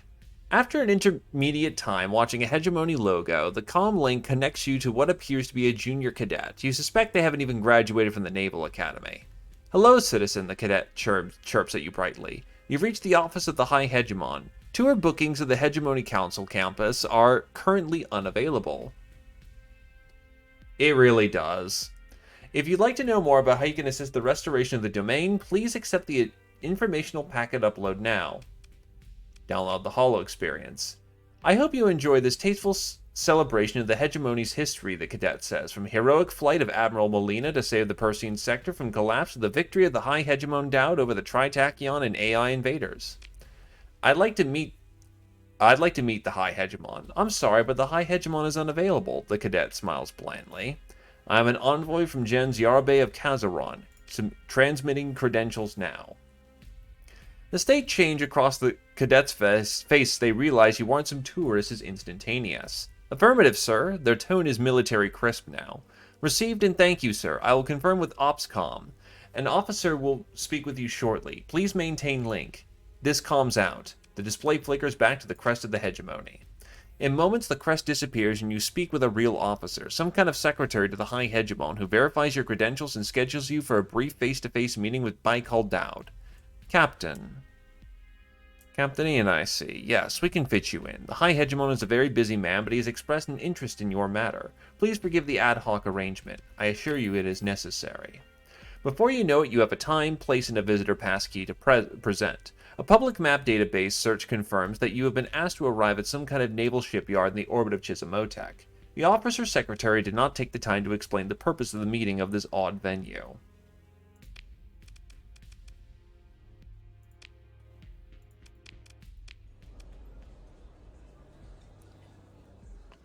You enter a shift. Take a shuttle down to the dockside bar. A shift worker in a utilitarian uniform, a few burns and patches, approaches the bar beside you. They never meet your eye. Someone would like to talk to you. Almost a mutter. Someone difficult to make out. Set you on the right path, if you please. Follow me. You are led to a dark place behind the bar. In the neon twilight of blinking Atmo duct monitor status lights, you make out at least two large armed guards by the door. Your guide has disappeared. One of the guards taps at the door, and after a moment it opens and holds out a hand indicating that you should enter. It is a storage room. A couple folding chairs are set on a drooping table. Bright patterns crawl across an old lighting tube. A pot of tea steams between two simple cups. A Pather terrorist sits in one of the chairs. Brother Livewell Cotton, at your service, and pleased to meet you, Captain. with the blessings of Lud and all that naturally. He winks at this, then offers a hand for you to shake. His smile widens slightly as you shake his hand. A pleasure. Call me Livewell if you like, and I'll thank you for the sentiment. A pause, then a dark look crosses Cotton's face. Captain, I must declare that grim tidings indeed, that it is grim tidings indeed that bring me begging audience with you. We do see there that you operate a truly unholy creation, this Ziggurat-class starship. For it is born of the womb of Tritachyon greed, the product of meddling in places that human hand ought not to reach. Didn't you send some rogue Ludic knight to attack me? Cotton looks a bit troubled for a moment, holds a finger up, and says, Now that is just what I'm saying. Many eyes and ears I did speak with this knight errant about you, and we spoke of concern, but I did not tell him to kill you, and that is the truth. He looks at the table as he just remembered something. Oh, Captain. He looks apologetic. I'll return your question in just a moment, for I've entirely forgotten my manners. Brother Cotton stands up, pulls out another the other folding chair for you. I brought some fine tea, grown by a good friend. Won't you sit and share a cup with me? He pauses, noting your hesitation. Do sit. You're my guest here in this humble place, and it'd be rude to poison a guest. He gives a faux serious look. And a sin besides. Sit and drink. As you raise the cup, Cotton says, Do be careful. It is hot. He sips the tea as well, and looking pleased with himself, asks, Now where was I? A warning. Yes, it is a warning. I am concerned upon your soul, Captain. The end times are upon us. It is up to each of us where we look for guidance. Is it into the pit of Mammon, a promise of gold and hollow power? You carry the fruit of Moloch's seed in your fleet, Captain. What will grow from its seed, I wonder, and I fear. This is, as foretold by Lud, another sign of the apocalypse. I see you think upon your face. Was it not the collapse of the Dominion's gates, the apocalypse? Cotton seems to balance rhetorical points with himself. Yes and no, it was merely the beginning. He sets his teacup down and his voice rises. He was once a street preacher, you realize, and likely did well at it. The blood shall scatter and hang in the sky, mixed with blood. The locust shall pass from the temple of the adversary. The doom-bringer shall step through the empty door. And he halts the sermon, smiles, almost abashed. It goes on like that. I do say, the poetry of the word takes me, but I shan't bore you if it is in your interest. He picks up his teacup again and says, All was foretold by Lud. It is written here. He lifts a hand to his heart once again, and you notice that there's a small book in a pocket there, the Holy Book of Lud. The question for us, poor and flawed children of creation, do we look to the light for guidance? Are you trying to convert me into a pather? Brother Cotton grimaces. I am perhaps not doing so good a job at this as I had prayed. Let me speak with absolute candor. This ziggurat, what it will bring, it is my greatest fear and, confess, my greatest hope.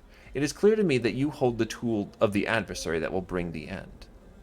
He pauses now and stares intently at you, then nods. I am not asking for you to set it down exactly. He pauses, trying to find the words. It is a tool of evil, yes, but imagine a small arm set within the reach of a child. I am asking, when he closes his eyes now, that when it comes time for you to decide what you will need to do, that you will follow the path of light. I'll think about what you've said. His eyes open and his gaze locks on yours. The word is the path, and the path is the light. Once you see the path, you will have no need to think or question. Just take the next step. He speaks quietly, feverishly, wide-eyed. They call me a murderer, a terrorist, but no doubt dwells in my soul, Captain. None at all. The energy seems to leave Brother Cotton now, and he looks almost sad as he performs a half bow. I should probably go, Captain, before the local security forces wake up. I thank you for your time, until our paths cross once again. Choose the light. And with that, he slips out the door, leaving you with 2 cups, a pot of tea, and a cheap AutoFab furniture.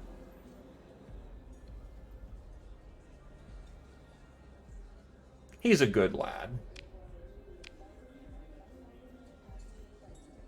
I mean, yeah, he's a terrorist, and should I cross paths with him? Well, let's just say I'll shoot him dead, as is my obligation. But he is a civil man, and thus we leave in peace. Come in peace, and you shall find peace.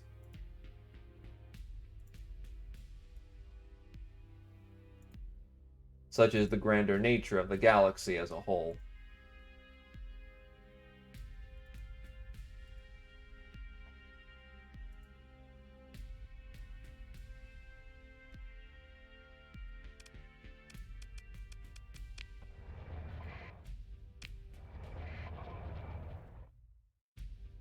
Shuttle to the naval dockyard and meet the High Hegemon.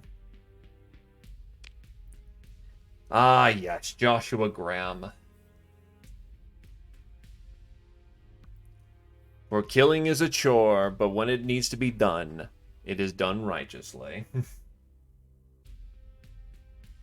Oh, I just casually spoke to the equivalent of Al Samad or something like that. Nice. Good man. Unfortunately, not the right path. Oh, well, not the right path, huh? Not the right conduct for me to align with him. Oh god, he hears the music too. Great.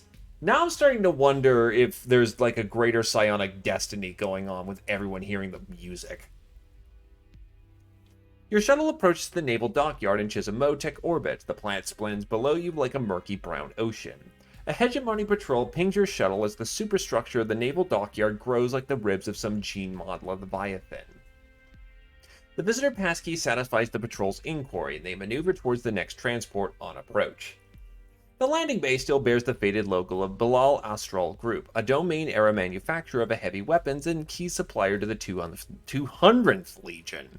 It looks like a post-collapse fragment of the corporation has taken over this asset and now contracts exclusively to the Hegemony Navy. The bay is crowded with transports, military and civilian. Some high rollers even landed a shimmering O-type kite, much to the annoyance of the ground crews. A young ensign checks your pass with their data pad and leads you and your bodyguards past the crowd of civilian officials and media drones. You arrive at a checkpoint still setting up for civilian access. The ensign indicates your guards. They will have to wait here, and, Captain, you will have to leave your sidearm with the armorer. Hand over the sidearm. The armorer hands it over to another man, not in uniform. You look him over. Military bearing, subtle cybernetic augments, combat-rated civilian clothes. Rivas, High Hegemon Dowd's chief of security, the ensign tells you. The chief of security examines your sidearm as if it were his own. With a light touch, he removes the cell mag and passes it to the armorer. He returns your unloaded weapon to you. Captain, he says, and with a word gives you permission to reholster your firearm. Rivas turns to the ensign and says, I shall escort the captain to see the High Hegemon. The ensign begins to salute, but catches himself. Rivas is not in any uniform, then simply nods. Sir, before turning back to the landing bay. I mean, to be fair, punching through to a different reality is not good for sanity. Rivas leads you past a half a dozen checkpoints set through the guts of the shipyard. At each checkpoint, you both submit to a flicker of biometric scan, then a guard nods to Rivas and allows you both passage. Finally, you enter utilitarian vestibule. Emergency vac suit lockers, fire suppression equipment, and safety notices line the walls. A diamond matrix pan separates this compartment from the closed space dock visible beyond. A perfect new Eagle-class hull looms, and the gantry hangs above towards its bow, festooned with ribbons and a hegemony banner. Rivas steps to the side, his bulk revealing High Hegemon Bakal Dowd sitting on a symbol-folding stool, his splendid uniform coat hanging from a rack, fussed over by a stylist and an advisor. Dowd watches you impassively, then, without breaking eye contact, commands his entourage, give us the room, 5 minutes. They leave, Rivas following after, meeting your eyes one last time. High Hegemon Dowd. Captain, he says, and stands, indeed a smaller man than you expected. His voice holds a deep authority, however, and though you've heard it on holocasts, with just a few words in person, you can feel why and how he leads the hegemony. Dowd taps his datapad, activating a privacy field that dulls the ambient murmur of the shipyard's ventilation. How's Prophet Anita Bard's project going, he asks. Bridge indicates. That's what I wanted to talk to you about. I know, he says, and lifts a bottle of spirits out of a small box, Baiju from Eventide. Looks expensive. This is the newest member of the Hegemony Navy, Eagle class, after I cracked this hole. I cracked this over hole 0451. Haha, I get your Fahrenheit reference. I mean, to be fair, you're important enough that he's not going to kill you for that. I'm a bit more formal than that, but yeah. Not a good first impression. Let's be professional. After I crack this over hole 0451, it will become Enduring Hope. How's that for a name? He pauses, waiting for your answer. I like it. Looks towards something better. Dowd raises an eyebrow. Huh, didn't expect an idealist. He reverses and hefts the bottle, like a practice swing, and smiles.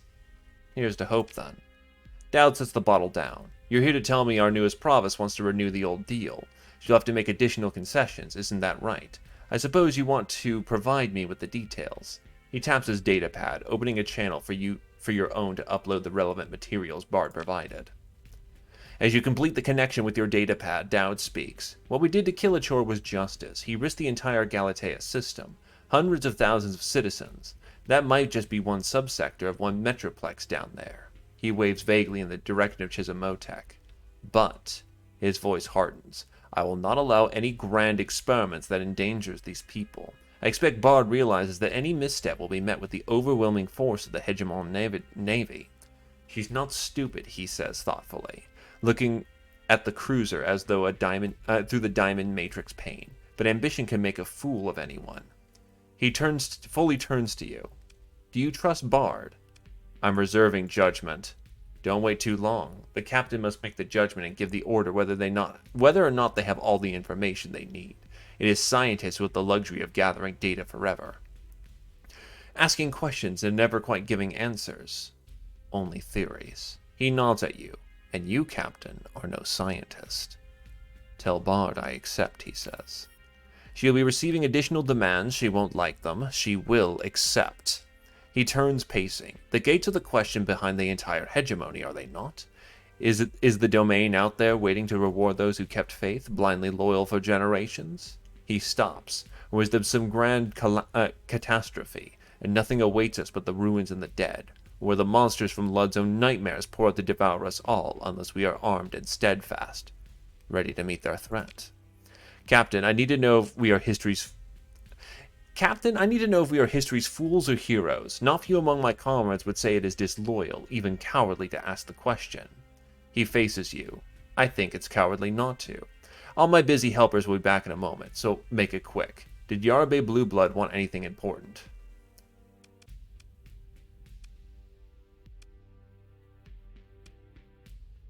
Horace Yarabe gave me crypto keys to pass to you.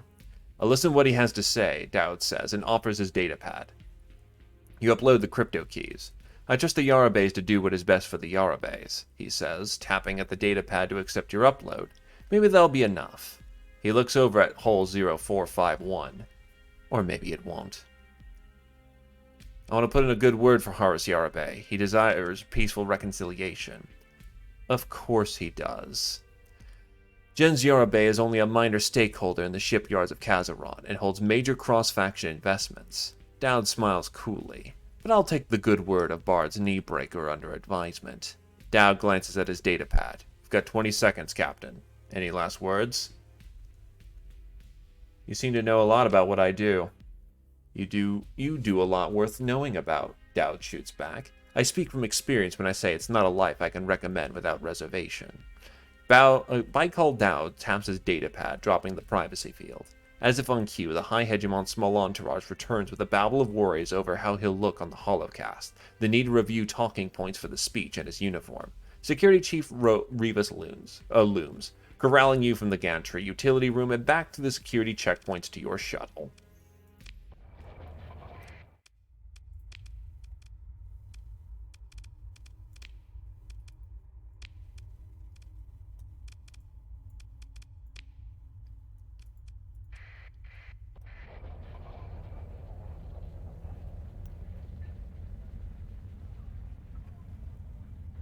Good lad, very professional.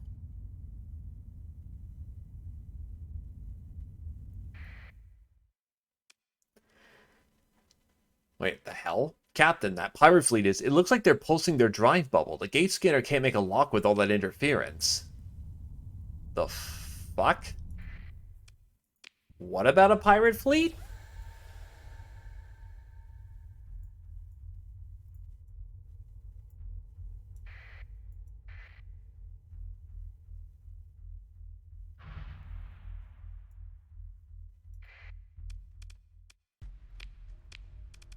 Handle it. Yo, wait a minute. Where's the Zug? Oh, Zig's right there.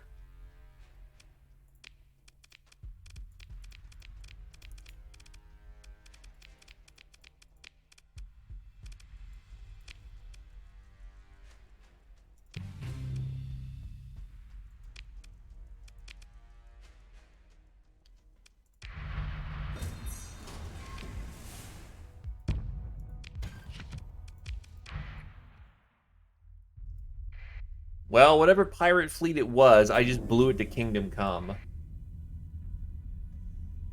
So, let's hope. Yep, we're good. We hear the music again.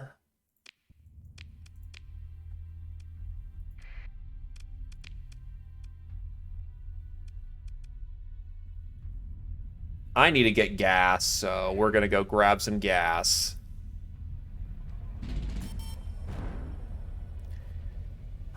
Barely staying ahead of the Bills.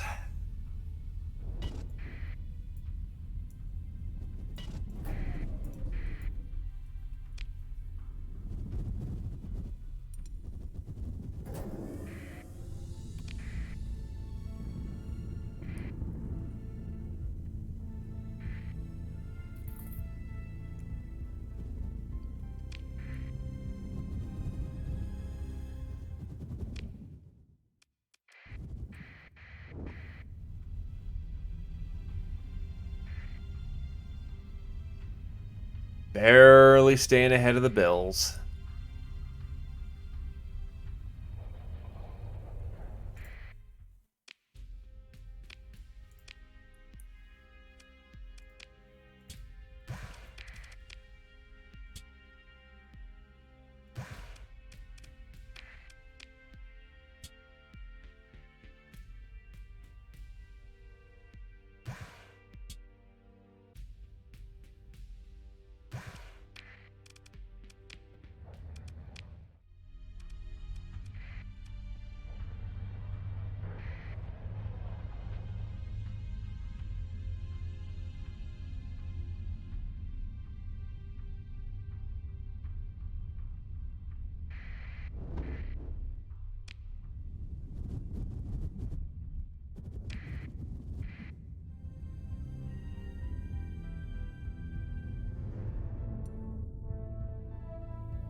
That's gate.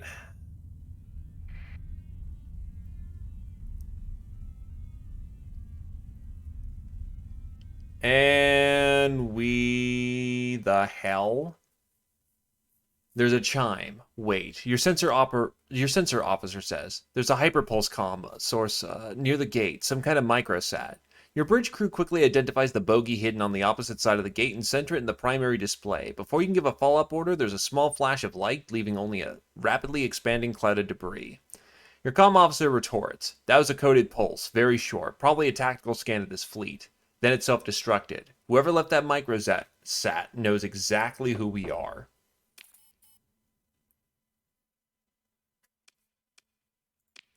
And we're done here.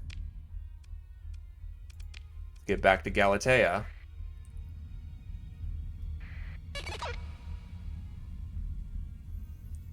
Persians, why are you doing this? Okay. Can you, like, fuck off?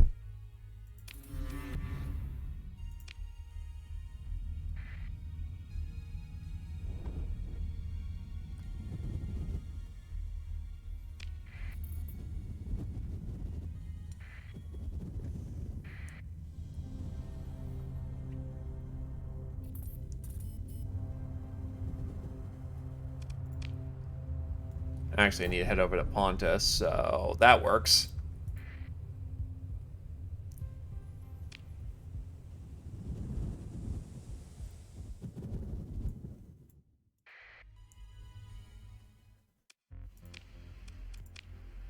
Bard taps at her desk console. With the gate scans completed and Dowd's assurance that the hegemony will not interfere, we may proceed to the implementation phase. The Provost allows herself a small smile as she turns to you. This is Silica's moment, of course. Let me link her in. Provost Bard, Captain, Carouse greets you. Explain the Janus device, Bard says, for the captain here. She looks nervous. The prototype, yes, she begins. In the broad strokes, to scan the gate aperture, we direct the self-modifying phased hyperwave pulse, which causes a resonation in the lower dimensions, which... She notices she's losing her audience. The principle of the Janus prototype is similar, but far more energetic. By tuning the pulse to the unique resonant signature of the particular gate aperture, one might theoretically activate that link. A second input would then target a known gate egress. Though avoiding destructive interference in the Calibre U manifold is tricky.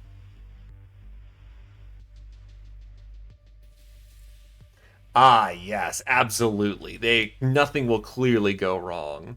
Now, I was thinking I was going to get this done faster, but in between needing to make money and keeping the fleet afloat, yeah. Because I know this is the last story mission, which sucks. I planned around this being the last, so yeah. I don't know what's in between, but I know this is the last. But yeah, stay safe, dude, and best of luck, man. Have yourself a good morning, I guess. Given it's 4 over there. Yeesh. And this would reopen the gate network. Bard cuts in. Not exactly. Thank you for your attention to detail, Silica, but if I may summarize, at this level of energy input, a temporary link should be created between two gates. The Provost gets a distant look. Then, with sufficient energy and stable response or resonance injected into the entire gate system... This time, Carouse interrupts. But the system, the resonance, is fundamentally chaotic. There are clearly some factors. We're seeing results the model doesn't account for, and at higher magnitudes, the results could be... That's enough, Academian. Bard says forcefully. The captain is a highly skilled professional and doesn't need to hear all of this to do his job. So what exactly does chaotic mean in this context? Bard turns to you, leaving Carouse cowed. Academian Carouse will turn to work refining the details as more data is gathered. As a great man once said, technological advance is an inherently iterative process. Oh wow, we got a double bot. Hey Heighten, you want to smush those? Captain, she says, the first prototype Janus device is being transferred to your fleet. Test it on a gate manifold you've scanned. Record everything with your sensor suite and the modified instruments we have provided. This may be the most important experiment in the history of the Persean sector. The manifold, of course. Carouse speaks up one last time. Just don't use it in an inhabited system like the incident when Killachort, the hegemony. It won't be good. Thank you, Bard says acidically, for the reminder, Academian. The Provost turns to you. Obviously, we shall not repeat my predecessor's mistake. Test this somewhere quiet. She turns from the holo display, a dismissal. I shall await your results, Captain. Bard terminates the comms. I'm getting a bad feeling from this.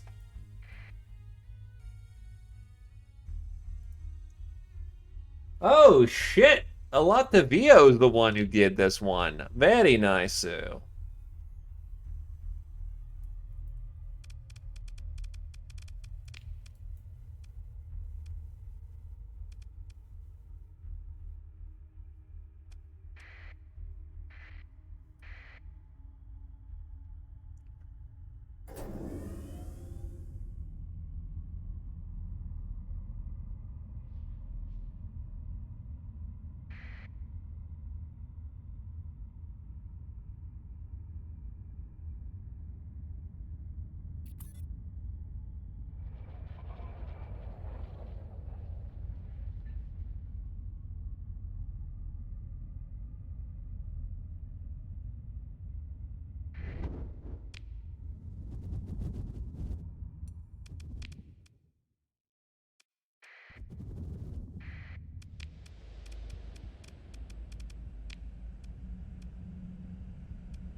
Gas, gas, gas.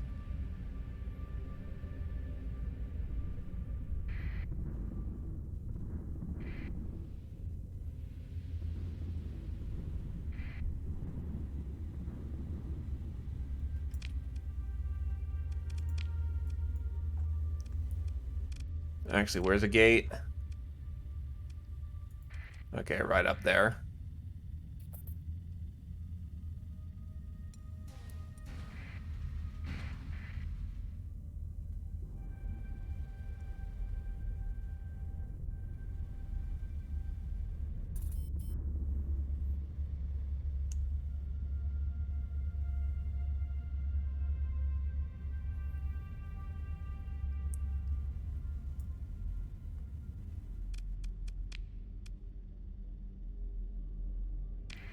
Only a little bit. Only a little bit, he says.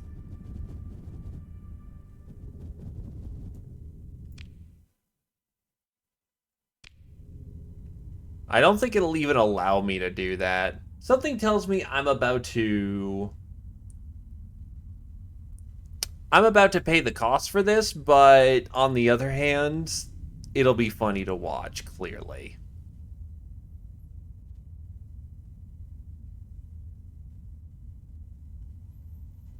So I think I know exactly what's going to happen now.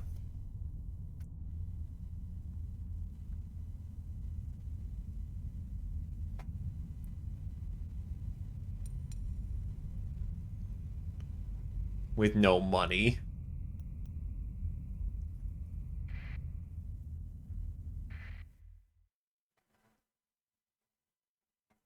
All right. So, scan the gate. The scanning beam flares from the hyperdimensional display. Spirals and ripples spill in from bursts from the gate, surging into inconceivable geometry. You hear a wisp of faint music. Well, let's see how this goes.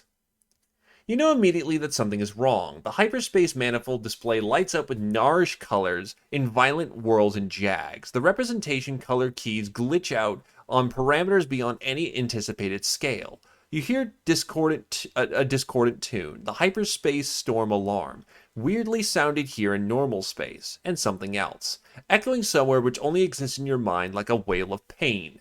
The census officer shouts a warning. Wavefront approaching. Oh. Ow.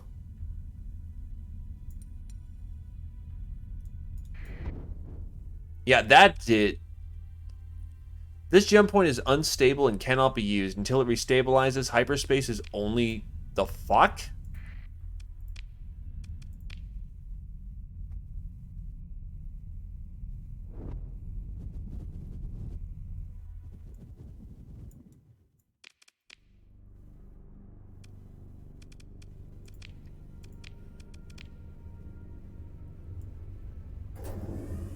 So needless to say, that did not go exactly to plan.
It actually covers that bill. Barely.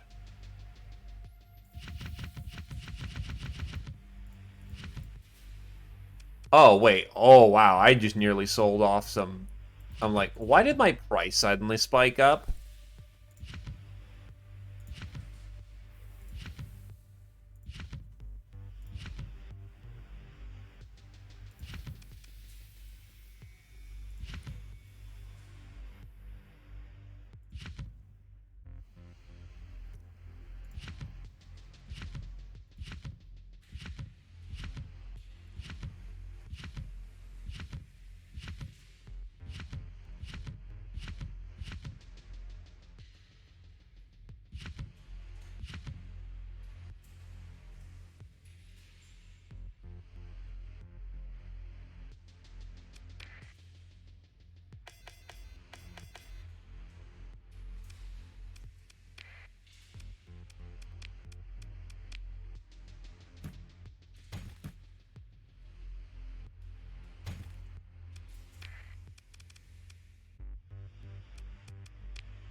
You have transverse jumping by that point. You'll get it via story.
Nah, it's not worth it.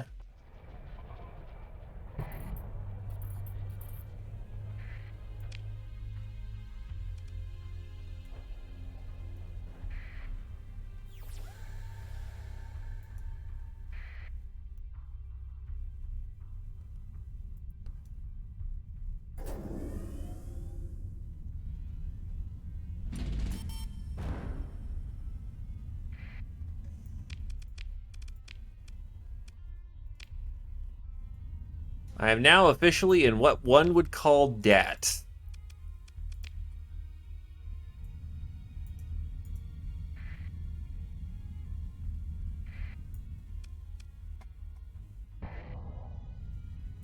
So perhaps in my infinite foresight and knowing that that was probably going to go very poorly very quickly, let's pretend I actually had some foresight and didn't get myself blown to piss.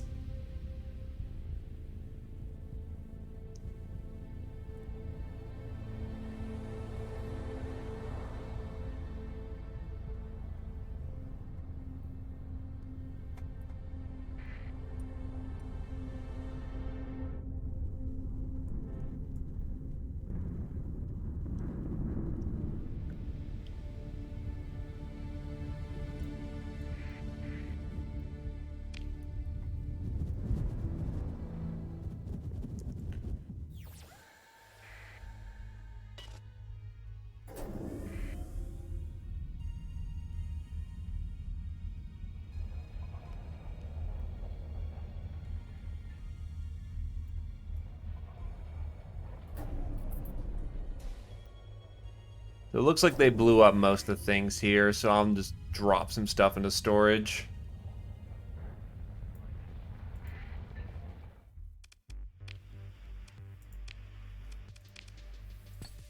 Pharaoh sells well.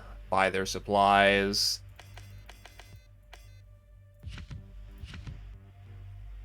Do not sell the nice guns.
Just everything I don't need, just leave it here.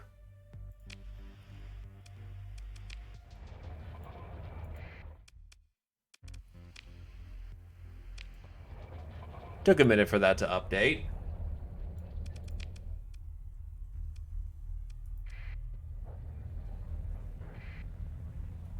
Now I go at speed 20 again. It's great.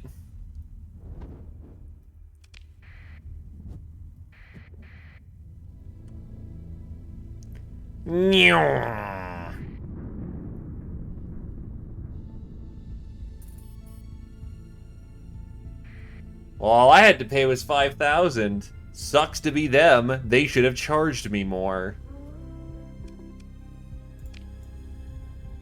Oh, right. Remnant fleets are now actually scary to me.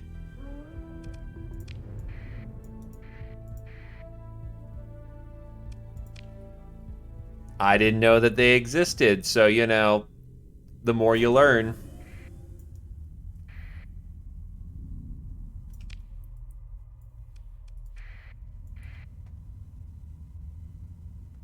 Oh.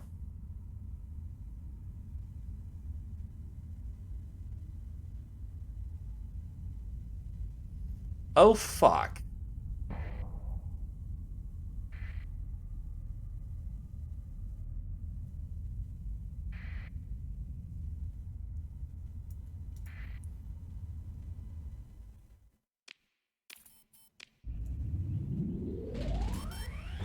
That's not so bad. Oof. So we have to transverse jump out. It actually wasn't any more expensive than my usual bills. Yeah, about 25k extra, which is annoying, but not terribly expensive.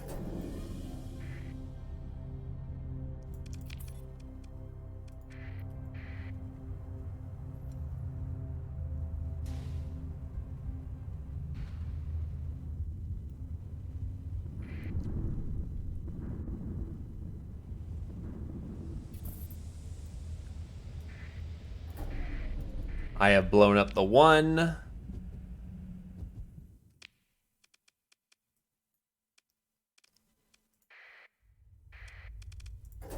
Head back over to Kazaron.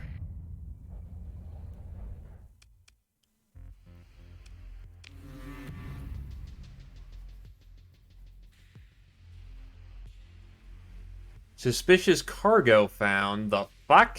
I don't have any suspicious cargo. Yeah, no, because I was in a horrible spiral of debt, and having nothing, so yeah. They go around smacking my face tender like a dick. Fucking Kazaron.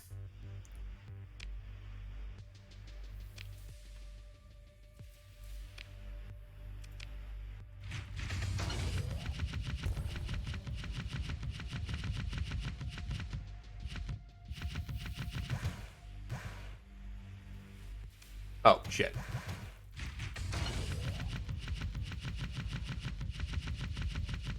Acquire all my old things.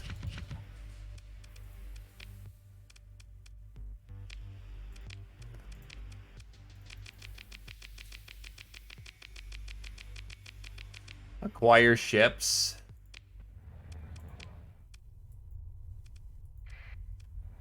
And back to Galileo we go. And no money. Actually, I will do one thing. Kazaron, you got any bar side jobs for me?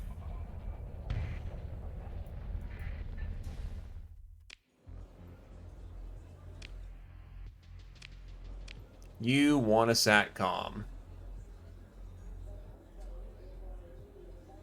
Oh, you want me to go extract a guy from Umbra. Alright, I can do that.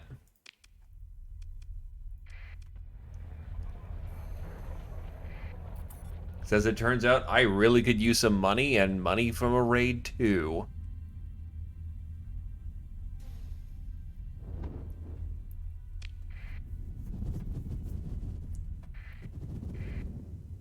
Still, it's not silly. You were trying to help, so hey, I ain't gonna fuss.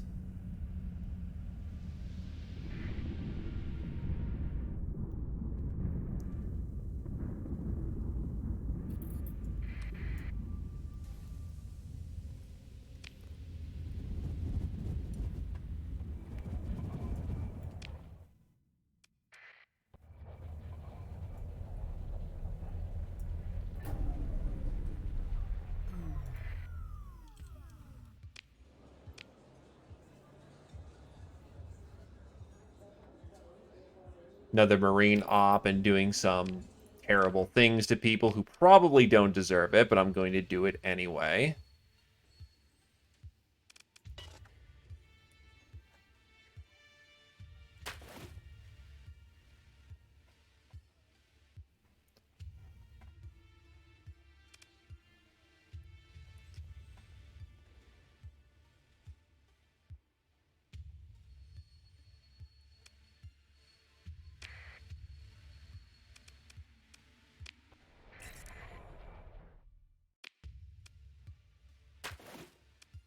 Get the space lobsters.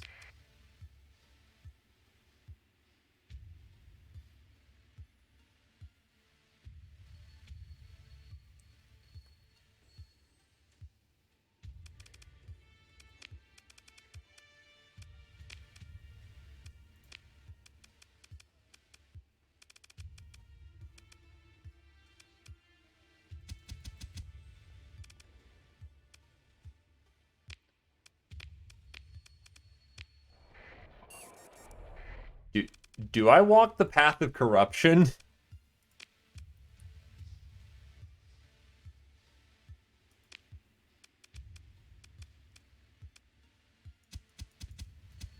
That is a lot of stuff, but I don't have enough Marines.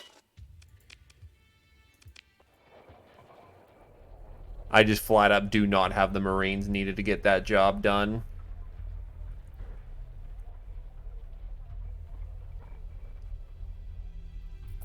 Also, I can't rob them of lobsters for some reason, which is rude. I want to steal the damn lobsters.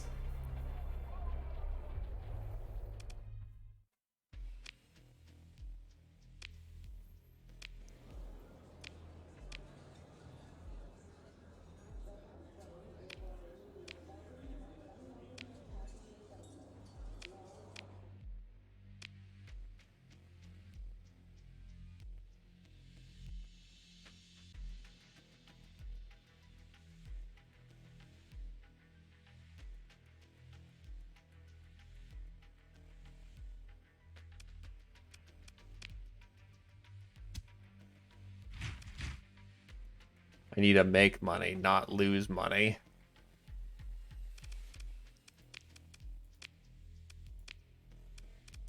Reform extraction. They have a shit ton of volatiles, so we'll rob them of everything they're worth.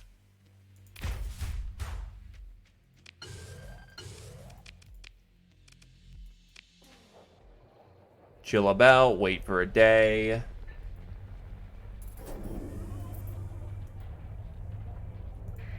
Rob them again.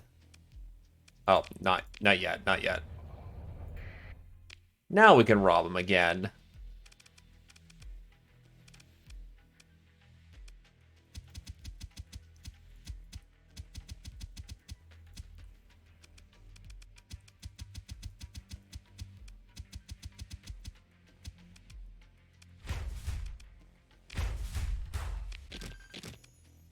I really need to get some more Marines from somewhere.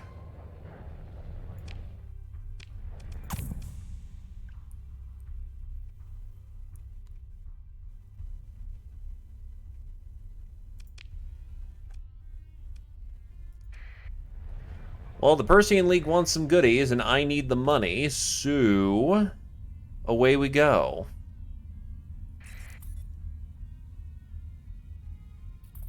Don't have the Lion Guard tear me open for this.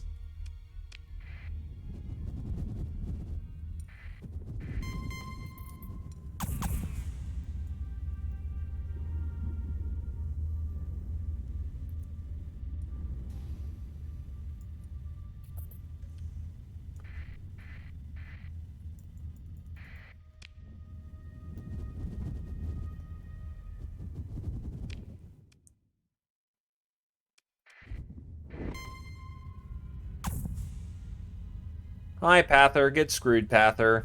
I do as I please, Pather.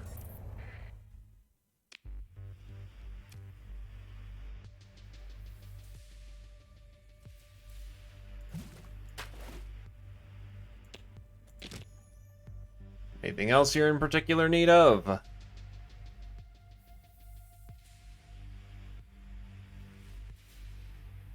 Not really.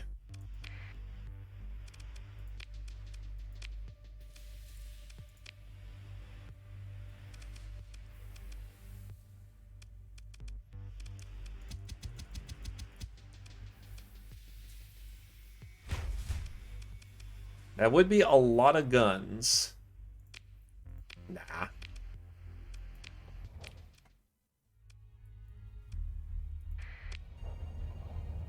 Unfortunately, I can't arm the radical space terrorists like I was doing before.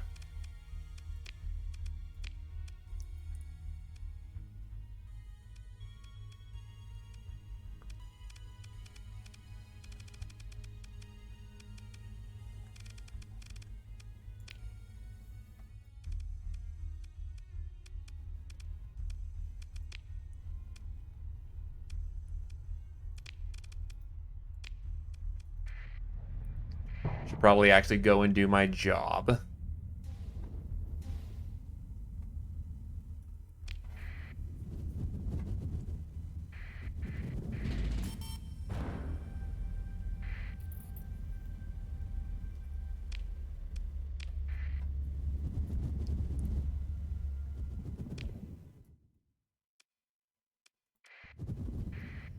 Over to Kazaron.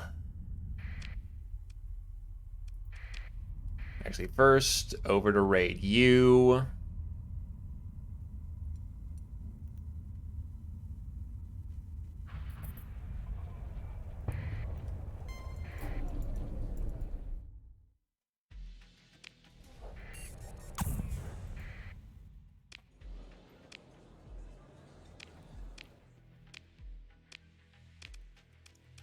What can I rob from you?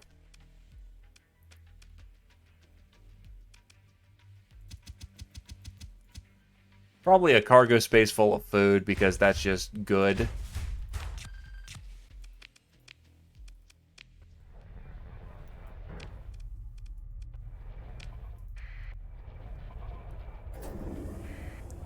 Living on a prayer.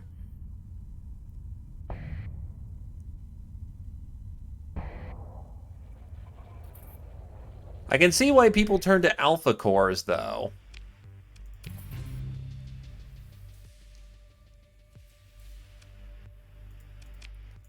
Because I just do not have money.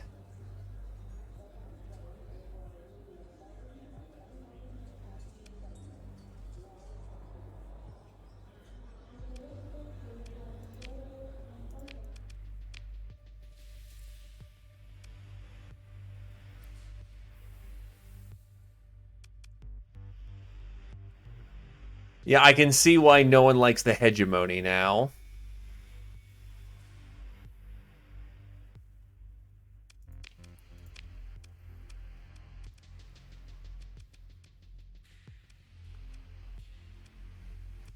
There's only so long one can remain an honest man before they start taking measures.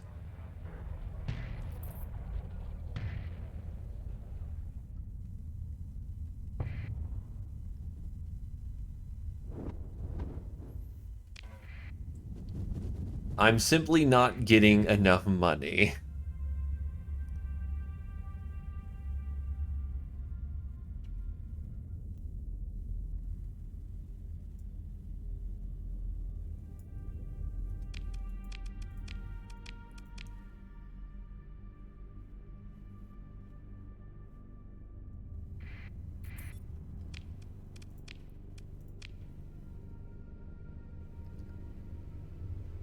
Materia.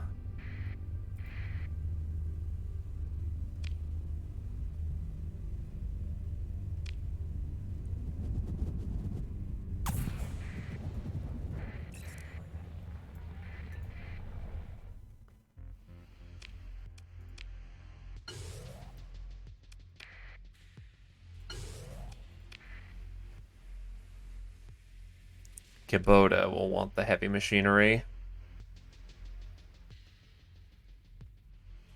Look, eventually they'll crack your defenses, right?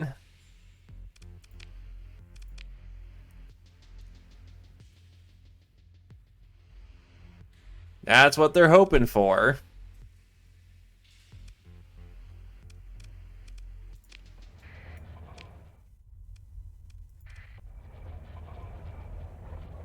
I see you're a little busy, so I'll leave you to it.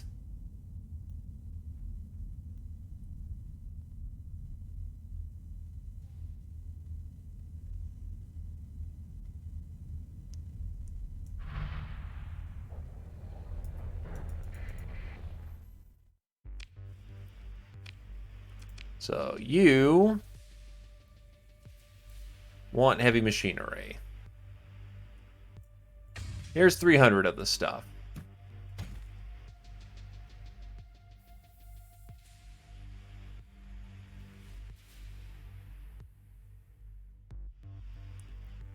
Your next door neighbor needs this. So we take those. So in essence, they still just hate you.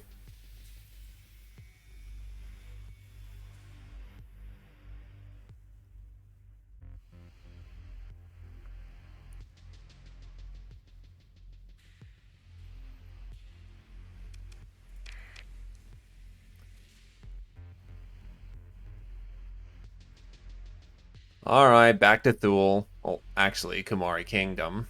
Well, Kingdom.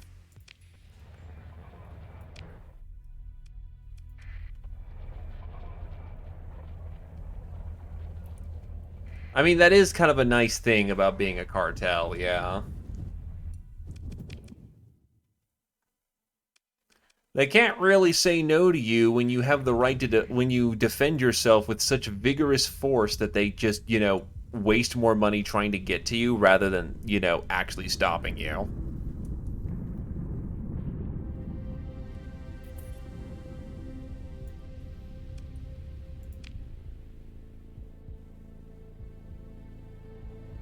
Oh, wow, actually, they're gonna destabilize. Oops. Wait, or no, I haven't been over there, have I? No, I haven't been over there in a while. That's not my fault.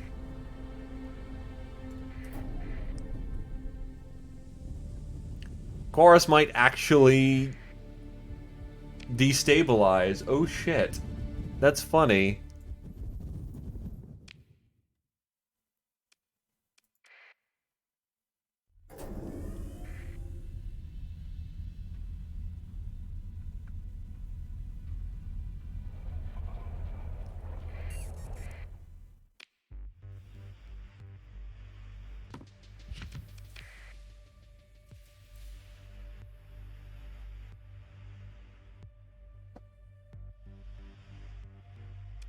There's enough pirates in the sect. It should be fine.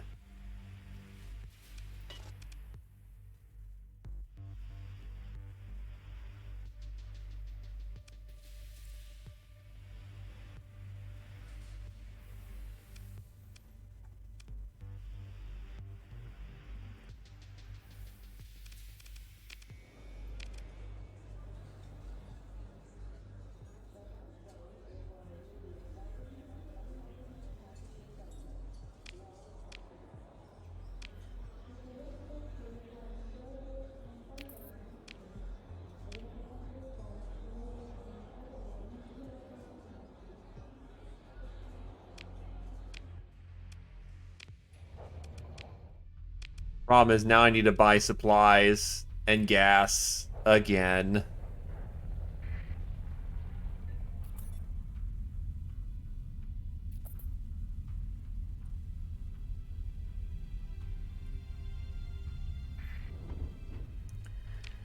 Which is where it gets annoying. I cannot stay ahead of one or the other.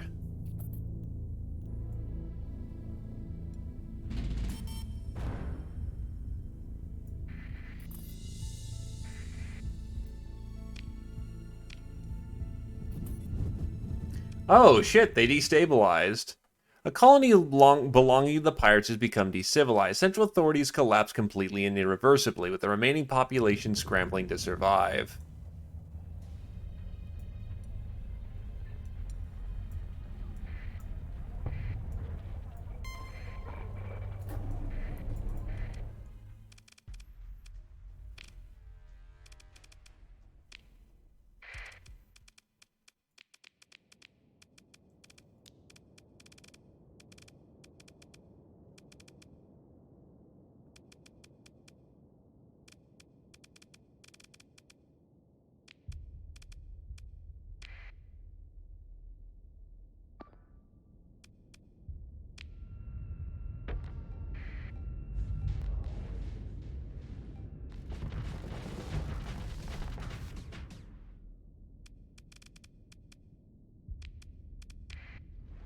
Oh, my officers aren't assigned either. Oof.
Push!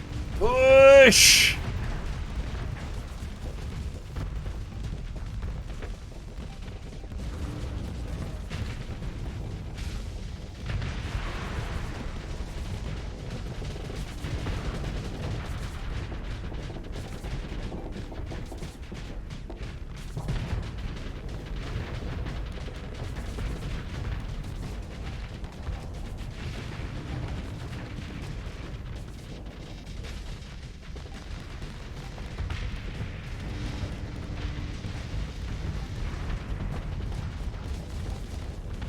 We're in it for the money! We're in it for a shitload of money!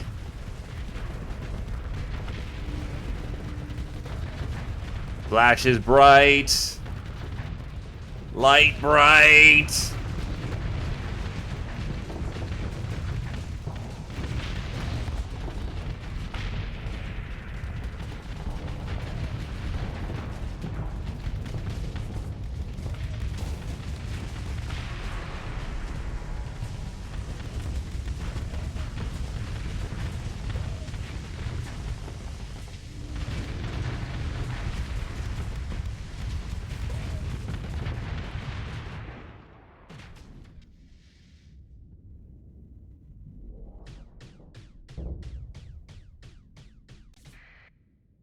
Yeah, that'll do.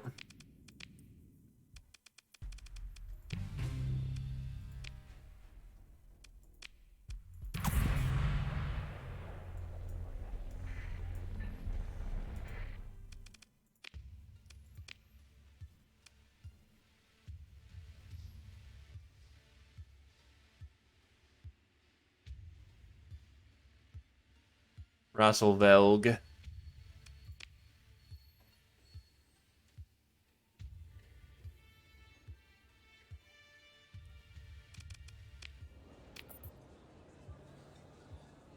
Oh, go over to the woman with the paper book and see what she wants. Welcome, I've got something here that I think you'll find very interesting. Your actions over the past cycles have caused a stir in certain corners, and I took it upon myself to look upon your history, as it were.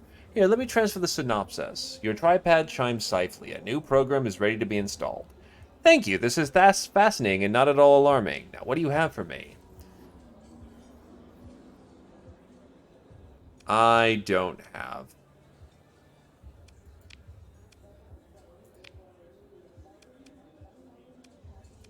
Yeah, I'll just skim that for the moment because I really do need to just get supplies. Russell Vogue is right nearby.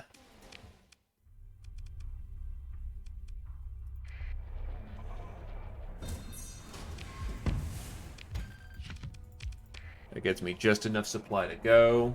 Historian is a good gal, and I would read her stuff, but I actually do want to try and wrap up MSQ today, and I'm way over time for that.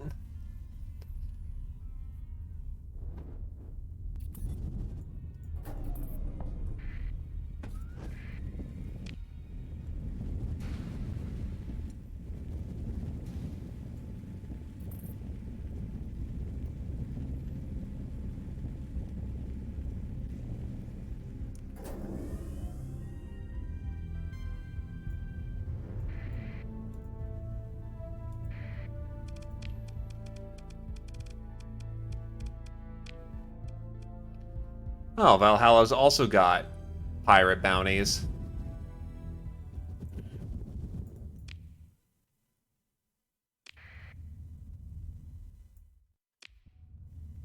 Well, I see him. I'll kill him.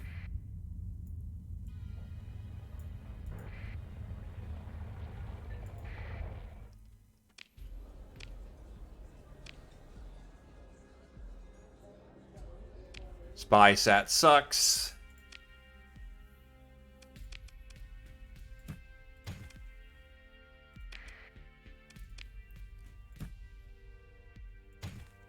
Barely enough supplies to keep flying, but it is what it is.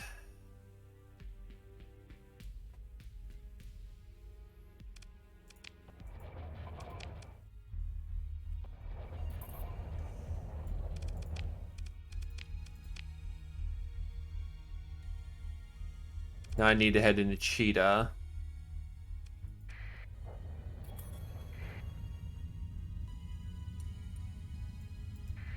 Ah, there's our pirates.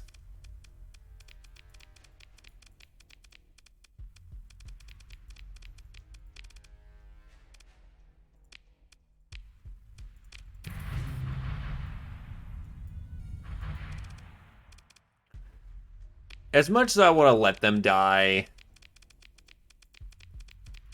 probably would not be for the best if I did that, so just go hard and kill.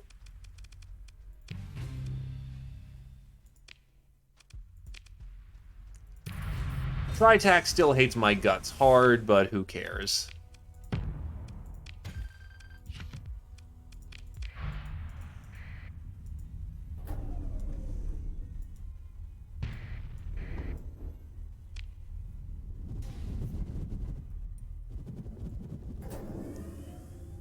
And away we go to spend all this money on gas.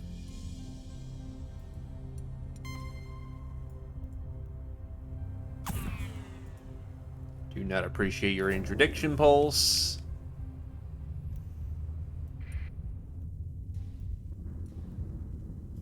The hell? No, keep going.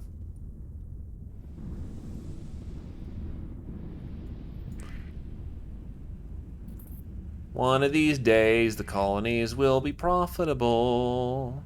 One of these days, it'll actually pay for the costs.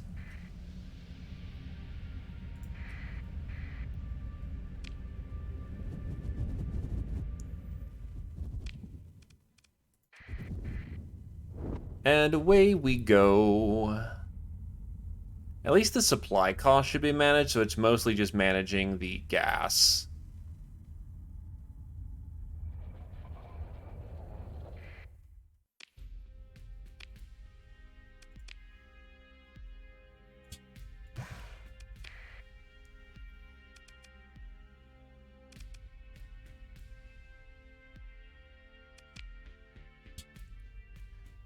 Oh god, it hurts. But we've paid for the gas that we need. Let's head back to Galatea and actually get the job done.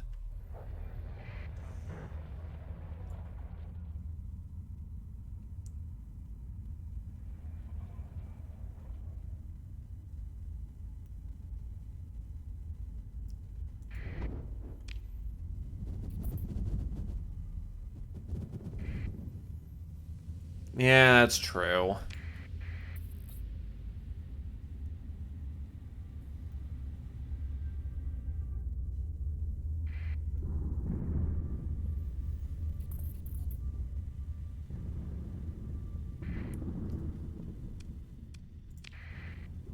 Head into Pontus. A very nice curve, actually.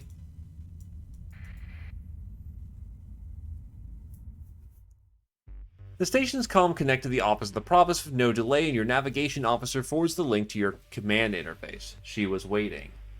Tell me what happened. Bard's tone is as cold as a vacuum. Caroz is already on the link, looking paler than usual. You get the distinct feeling that the province knows very well what happened. There was some kind of accident? Yes, an accident, Bard says with a derisive snort.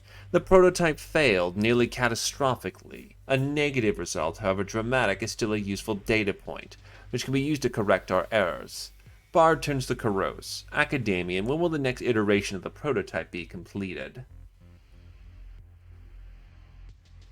It doesn't, unfortunately. Hazard pay is based on the hazard rating of the planet. All it does is reduce import pay cost. I don't, she starts. We need more time. Academian, Bard begins with a warning. Carouse interrupts. I'm a theoretician, not an engineer. This isn't a matter of fitting pipes or aligning agrav plates. What we're doing is completely new, and our engineering process is primitive. We're scientists trying to assemble the equivalent of a new hyperdrive in a teaching workshop. Not only are the facilities insufficient, the project application falls outside my expertise. Bard visibly calms herself, but beneath her collected facade, something seethes. You do realize, the provost says, that I am holding several hegemony ministries at bay, that they're rearing to storm and purge Galatea Academy again. All I have on my side are the good graces of the hive scum hegemon Baikal Dowd, and that is only held up by the sector-shattering promise of what results of this project could mean. If I don't get results, the lucky ones will live out their days in some oubliette near the core of Kotal. I'm sorry if you're having trouble, she says without a trace of apology, but I'm accommodating the conditions circumstances have provided. So by all means, Silica, take your time, Bard finishes with icy sarcasm. Carouse starts like she wants to speak. What? Bard says, is it? I need Eliza Zal, Carouse says quietly. Who? Says Bard, her patience for excuses at an end. A friend, an engineer, the best hardware wizard I've ever known, except she's, in trouble. It's a long story. When we knew each other back on Western East, there was... Bard interrupts the backstory. Captain, get Carouse's friend if she thinks that'll help. Do whatever it takes, she says. Kill, bribe, blackmail, I don't even care. Be smart and be quiet about it. If we get a new prototype before you can get this Eliza Zal character, we'll try that route. If not, carry on. I don't want to know details, because I do not care. Academian Silica Carouse. The provost's withering attention shifts like a pulsar beam. I don't want to hear a single non-actionable complaint until you have a new Janus prototype ready to deploy. The captain will run any of your little errands. Now, the provost concludes, I have a meeting with a very prickly hegemony inspector, and we're both going to pretend that we know nothing of what just happened out there. Both of you get off my comms.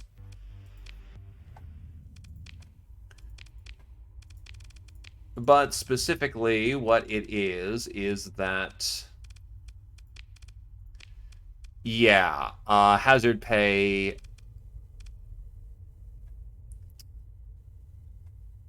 Well, technically, hazard pay adds to upkeep, while demand and supply within faction is a reduction. So actually, technically, it does reduce hazard pay by how the math works.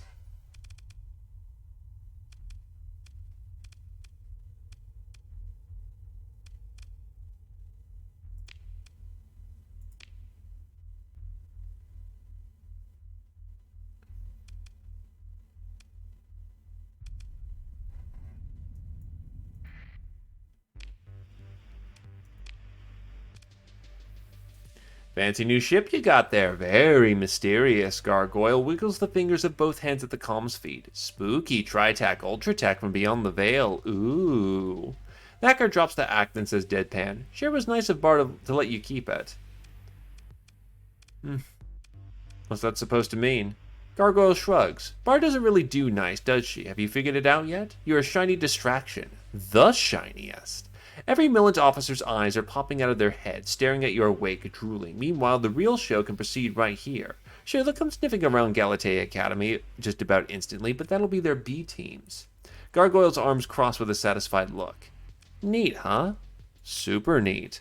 Yeah, well, the hacker starts getting distracted, reading something on a secondary display. Have some fun with it, at least. Did you comms me for a reason, or were you just lonely for some mental stimulation after having robotic underlings salute you all day? Carouse appears in a comms display. Captain, hello. She takes a deep breath. Thank you for contacting me. I'm sorry about everything. Provost Bard, the failed experiment. I never should have gone ahead with it when I wasn't absolutely certain of your safety. I understand. Bard can be a bit assertive. Yeah, that's one word for it, she says, and sighs. Carice shakes her head and takes a deep breath. So about finding Eliza Zal, I think we need Gargoyle in on this conversation. Let me, she taps at her data pad. Gargoyle appears in a flash. Silica, girl, where have you been? The goons won't let me into the lab anymore, so I snuck in while they were changing shifts. Your bright but style unconscious friends told me that you were in some kind of important meeting. So I thought, how important could it be if I wasn't invited? So I had to ask Alvis about what's going on. Can you believe it? You know how he is, all stammering and trying so hard not to lie or say anything against the old witch, and the hacker pauses, taking in Carice's demeanor. And yours. Oh, this is about the experiment and the exploding, isn't it? Queen Bee wasn't happy about that, huh? No, not especially. Yes, says Carice. I mean, no, she wasn't happy, but what's important right now is we find Eliza. Zal, Gargoyle interrupts, looking pleased. Yes, you know her? Carice looks confused. Oh, yes, but please, I must apologize, Gargoyle says magnanimously. I've interrupted your story. Go on. I don't want to spoil anything too soon. Carice recovers her composure. Okay, yes, so I've actually been in contact with Eliza off and on. Maybe, the captain here knows about that. The problem with Eliza is, well, she's being held in some kind of prisoner by the Kanta. Gargoyle nods enthusiastically at this revelation. Kanta, as in the pirate warlord Kanta? Yes, that's the one. In the Magic system. This is part of why I've been keeping somewhat reluctant to bring it up. Eliza told me to keep it not secret exactly, but be careful. Kanta has informers in many places. You know, blackmail, bribery, extortion. Anyone the Kantas can get their hands on. They'll use them, so you can never be sure who to trust. Gargoyle, I feel like you know something about what's going on. Oh, no, the hacker says. But, yes. A little here and there. I mean, how could I not? Zal has a reputation. She's the Zal. It'd be a delight to assist in another Zal scheme. You can tell by the way Gargoyle says a reputation that this is a sign of great respect from someone who does not respect easy. What do you mean by another Zal scheme? Did I say that? Says Gargoyle, failing to look innocent. Fine, yes, another. Remember the hacking the Oslin relay? The hacker puts on a wistful look. Zal really pulled through on me on that job. Can you elaborate on a sort of prisoner? Well, she's allowed some contact with the outside world. Privileges? Obviously, I guess, due to our arrangements, but that's all been through Kanta's organization. Then through whatever pirates owe the Kantas a favor, when Eliza says drop this instrument package in this orbit, if Kanta is behind it, it gets done. Eliza can sneak some things past Kanta's people. Her work is beyond them by a long shot. Carice smiles with a bit of pride at this, but it's risky, and getting riskier. Kanta is a bit, she flutters her hands trying to figure out how to express it. Her reactor's a bit leaky? How do we get Zal out? I can get you in, Gargoyle says deliberately. You know, to talk, find an angle. I think that might be how to do it. I may have worked with someone who, twist my arm. Yes, it was Kanta's, Gargoyle counts off a few fingers. Fourth cousin's grandnephew or something? There's sure a lot of Kantas, aren't there? Very busy, the Kantas.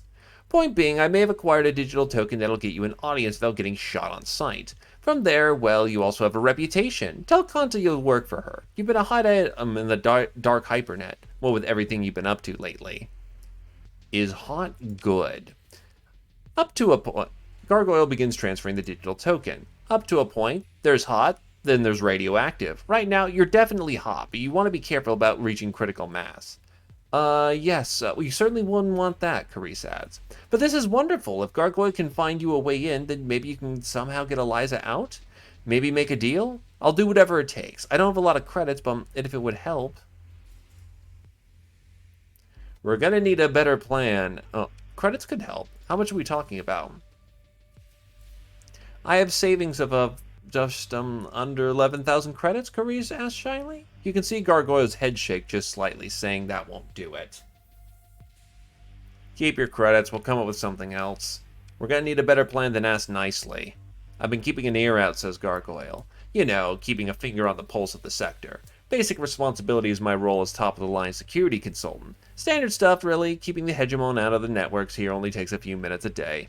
Clean the logs, update the firewalls, could do it in my sleep. A curious mind like mine needs stimulation, right? Sure, what's your point? Kanta's really mad about something, Gargoyle explained. Some gang of Pathers took something precious from her. She's putting out a call for the Beck's merchant captains. Maybe you'll answer it, the hacker says with a small smile. Carice nods enthusiastically. Yes, that could work. You'd be perfect. So Kanta wants something found and returned. I could do that. Well, why not shoot my way in and bust Zal out? Gargoyle and Carouse look skeptical. Isn't that, Carouse looks pleadingly at Gargoyle. Dangerous? The hacker raises an eyebrow. A bold proposal, Captain. A marine assault on the stronghold of a pirate warlord holed up in a former hegemony military base notoriously surrounded by a stealth minefield and filled with the heavily armed scum and villainy of the sector. Gargoyle ponders the problem. Implants flickering with blue-green light. Can you give me any kind of tactical advantage? Security codes? Absolutely, the hacker says with glib confidence. It's not like they have a functioning civic bureaucracy to hack, so I'd have to make some contacts, throw some credits around. After a week or two of work, I could give you 33 repeating % odds of... Carouse interrupts suddenly. We don't have time for that. Eliza is... You can't... If you just shoot up the place, she might be... She blinks away sudden tears. Captain, there has to be another way. So Kanta wants something found and returned. I can do that. Best of luck, the hacker says. Be sure to comms if you need anything. The Academia looks pensive in the face of this bonhomme. Thank you, Captain. You won't regret helping Eliza. I know it. This might still take a while. So you know what? I might just cut the loss here and say, you know what? I'll wrap things up next Wednesday and I'll actually get to play with this gate travel mechanic and maybe mess with some Omega stuff and actually play with the Ziggurat because I'll actually be able to go home. So, needless to say, a little longer than planned. Wait, the derelict option? By the time you got there, it was just a fucking bag of ruin? That's actually kind of funny. Actually, how much longer is this going to be?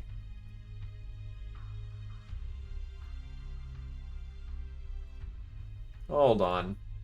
I might think twice of that. Up.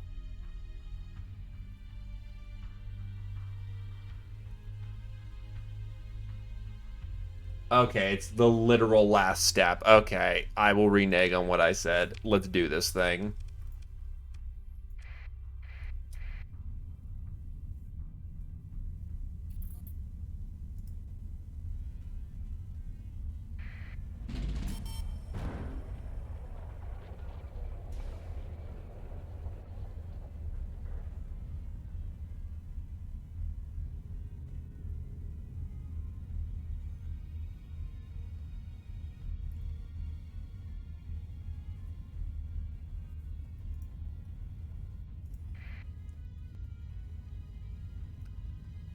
These boys have been training for ages. They know what they're doing.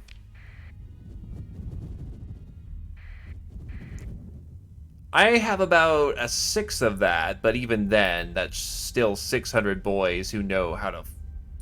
They know how to make a party bounce.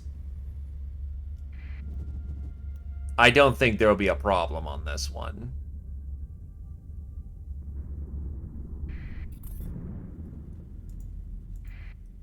In fact, I've raided this place multiple times before.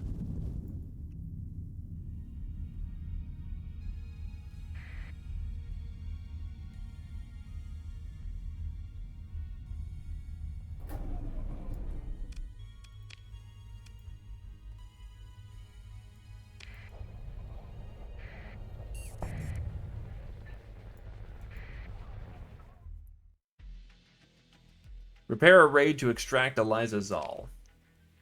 You convene your senior officer to discuss an extraction scenario for Eliza Zal. Kanta's den is swarming with heavily armed gangs and is enveloped by a stealth mine network. You also lack any real intel pertaining to Zal's position within the station. The potential cost and difficulty of the raid is projected to be extreme. High attrition of assault shuttles must be assumed, and dozens of separate infiltration squads would have to simultaneously breach volumes where Zal can be held. There's no way the operation will be anything but a meat grinder. It'd also be a blatant attack on content, which would provoke pirates across the sector, if that even matters anymore.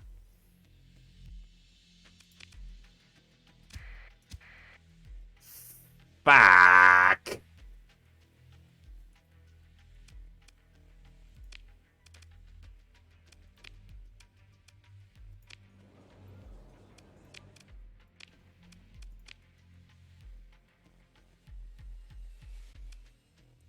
600 Marines is not going to get the job done.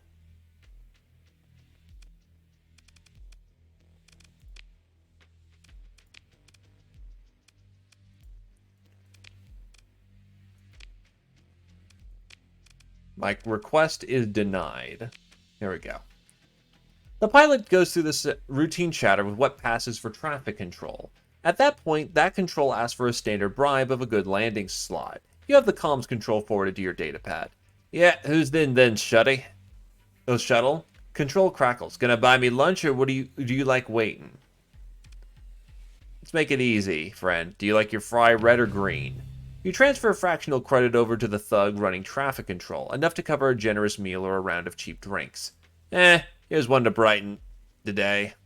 Control says enthusiastically. Me, I like going halvesies with the fry, a bit of each. Shuttle, you're clear to land at munitions bay 12. Let someone important know that I'm here to see Warlord Kanta. Copy that, Shuttle. The comm crackles. Hold, please. The video feed flickers to life, awash in static as your datapad interprets outdated comm protocols. Yeah, who are you? Dol Clemens snarls. And what makes you think that you can show your grill on this line asking for Big K? She's not going to talk to any puking mud boat that crawls aboard, unless it's to tell them about their one-way trip to join the disc. Send the digital token given to you by Gargoyle. You hit the send key. Without a word, you see the pirate's face change expression completely. Oh, family, huh? Didn't recognize your face. Don't got the look, but the conses are everywhere, huh? Lud's hells, you should have said something. His voice is much softer when he isn't telling you to suck vacuum. You know the drill. Warlord doesn't like comms, so we'll have you make an appointment with the court. Get your boots on station, he'll have someone meet you. You leave 4 guards and the pilot at your shuttle. 2 more guards follow you, and the pirate lieutenant sent to meet you nods that this is correct. You're led to the primary access corridor towards the center of the station. You adjust quickly to the disjointed A-graph fields, an effect you suspect is intentional as the ranks of pirates of all shapes and ages eye you for weakness, murmuring crude comments and jostling for prestige. You can almost pick out the pattern of relations in their faces. This is a family business, in their archaic uniforms. They're bedecked in prizes, modified combat armor plated with gold and gems, stolen high-tech NVAC suits redone in off-brand colors, dry tachyon neck scarves cruelly knotted, ostensibly luxury wear. They wear their wealth on the outside. The more garish, the better. Past pitted blast doors hung with crimson skull banners, a large bay door opens. The lingering acrid scent of energy weapon discharge hangs in the air, almost but not quite concealing the odor of rotting meat. You're brought before what can only be described as a throne, tastelessly backlit and blood red for maximum effect. The caps, badges, and insignia of various naval officers are impaled on fused blossoms of trophy weapons. You recognize kit from all the polities of the Persian sector. Above all, the hissing, thrumming figure of Warlord Joreen Kanta, more machine now than human. Her face is a mask. What skin you can see is leathery, like the rad scarring of old spacers. A synthesized voice booms before the throne. Submit before Kanta.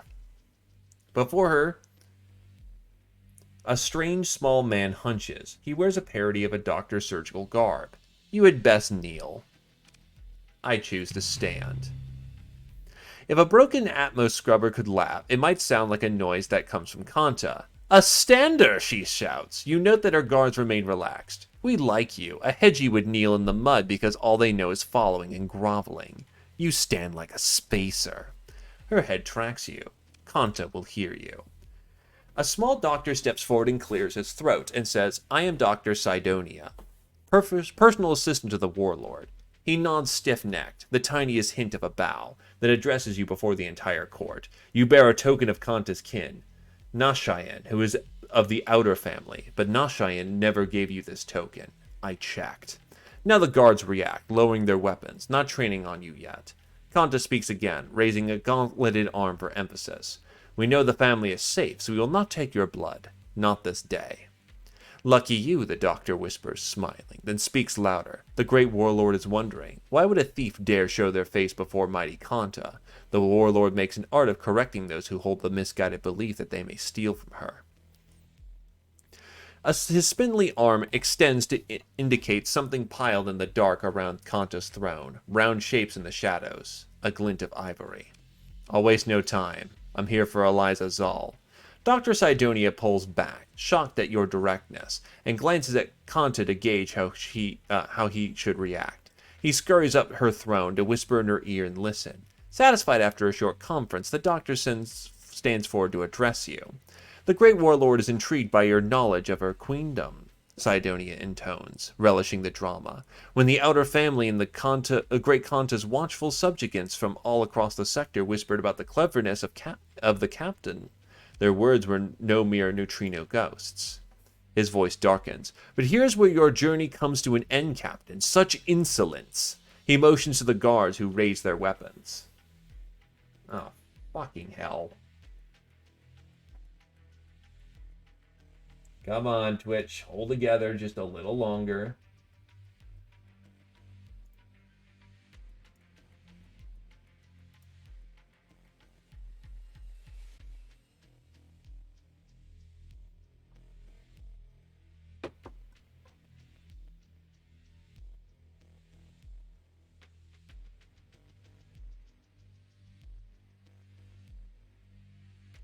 This is what I was worried about.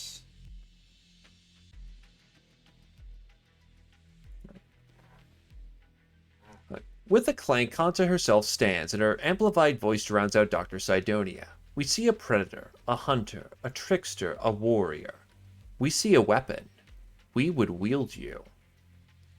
The cowering Dr. Sidonia licks his lips and turns back to you. Her ruthlessness would wield you, he admits, then addresses the court. Glory and riches flow to those who the warlord so honors. My payment will be Zal. Sidonia hunches forward and speaks quietly. Simply access, or no, your demand is the whole of the person. Kanta went up to much trouble to acquire that asset and is slow to give it up. But, his eyes twitch, accessing cybernetic implants. We understand that your abilities are exceptional. You have access to, high places. Special technologies. I may be able to convince Kanta to let you have the asset if you serve well. Just... Kanta's voice booms out again. Bring me back my pet Loke, then Zal will be yours. Blood for blood. The pather called Cotton will be taught Kanta's justice. Sidonia cringes at her demand and smiles apologetically as he steps back to address the court. The great warlord will have her pet returned. This captain will be our champion where others have failed. He leans close to you, smelling of vinegar. Sidonia speaks quickly and quietly to you, eyes flickering with words and images only he can see. Brother Livewell Cotton, a rising star in the Ludic path, based out of the planet Epiphany in the Algebar system, generally. He could be many places, however. One of his cell kidnapped Kanta's pet, a clone of the former warlord Onsimos' Loke and my creation. She wants her pet back. No one else has managed to track Cotton down. He frowns, hesitant to reveal something, then gives in. She's obsessed. It's made things difficult. Do this and you may relieve me of Zal as well, that meddling tinkerer. It's a deal. Ignoring your words, Sidonia turns abruptly to the court and gives a shrill cry. It is agreed. The captain will return with the great warlord's pet Loke. Watch now and be educated. This is how you serve the great warlord. Kanta claps once with her gauntlets, like an airlock slamming shut, and stands. Noise erupts from the court. Sidonia retreats to her side, and guards step forward to lead you away. Your hearing before the warlord's court is over. As you're led astray, a trembling bruised man held by two powered armor goons makes pleading eye contact with you. His audience is next. You are led back through the supplicants and the courtiers. Shuffling figures gleam crimson, chrome, and gold. Many eyes fall upon you. You feel their hate as Kanta, or as it Sidonia, wields you like a bludgeon to shame them. You have an angle at least, dubious as it may be. Brother Livewell Cotton, Epiphany, the clone of one most Loke. The pirate captain, tattooed with skulls and festooned with bandoliers, shoves past you mumbling about bootlickers. Your guards tense, but relax as the pirate and their entourage proceed. They're posturing, not looking for a fight. Despite Kanto or Cydonia poisoning your reputation with the pirates at large, they won't dare stand in your way while you carry out the will of Warlord Kanta.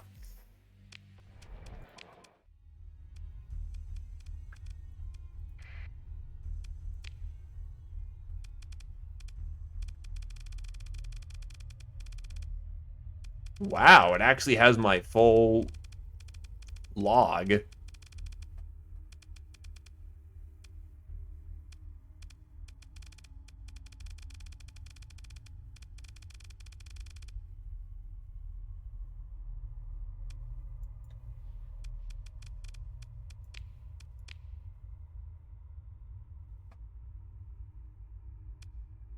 That's actually really neat, not gonna lie. Ah, yes, I remember when I had 3 million credits. Yeah, she has found out all my dirty secrets.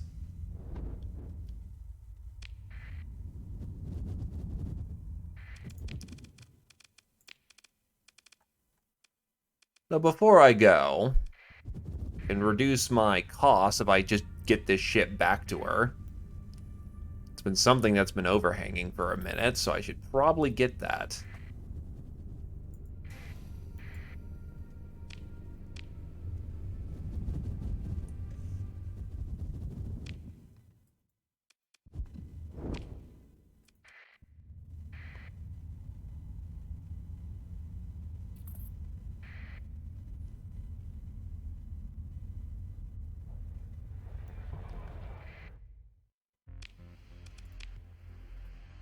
Alright, Ibrahim looks excited and launches into her speech without even a greeting. If my sensors and orbital navigation registry do not deceive me, you have my starship, the Hamatsu, Captain. Thank you. I'll give you 100,000 credits now and we'll call it a done deal. You don't even have to bring it into a repair yard. I'll handle everything. I've already got replacement hyperdrive in my warehouse and some excellent engineers on call. Ibrahim beams. Thank you, Captain. Now, if you don't mind, I have a lot of work to do. She reaches for the disconnect button, then pauses. If you ever need some work, give me a call. New jobs come up all the time, and a capable captain is worth their weight in credits.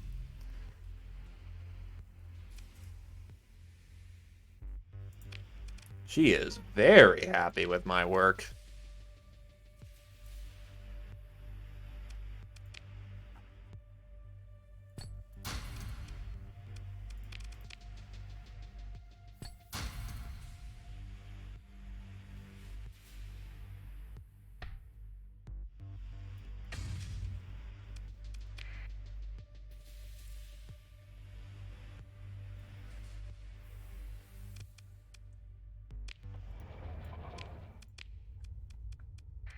Anyway, time for diplomacy.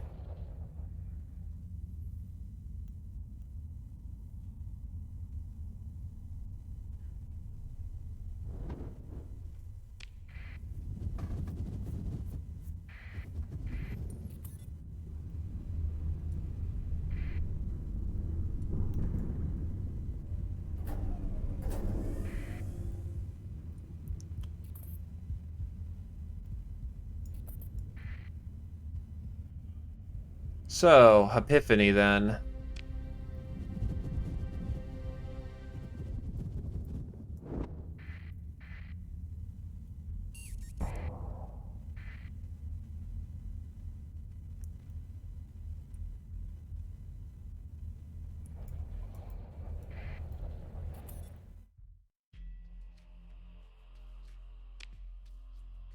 You convene with your senior officer to discuss the option of seizing the low clone from the Brother Cotton's forces.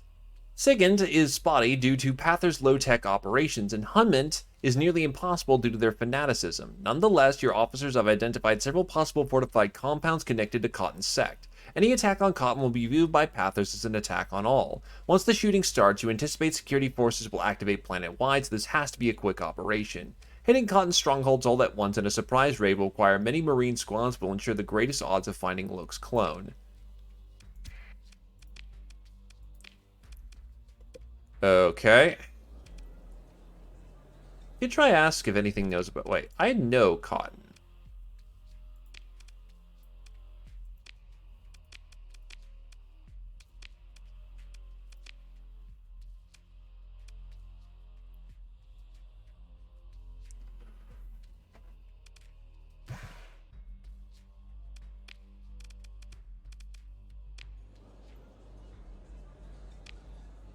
You begin with the time-honored conversation starter of buying strangers around to celebrate a good haul. It's a hard sell here. Off-worlders drink their vices furtively to maintain a thin veneer of Luddick's deniability. You focus instead on unbelieving Epiphany natives who regularly work with starfarers, casually inquiring about import-export business opportunities, understood by all to be a roundabout pitch for a smuggling job. You ask, by the way, have you heard of a Brother Cotton?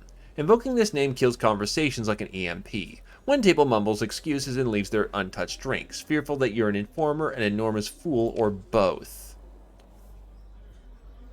Watch yourself speaking that name, one old ore pusher tells you, taking a long draw from your gifted drink.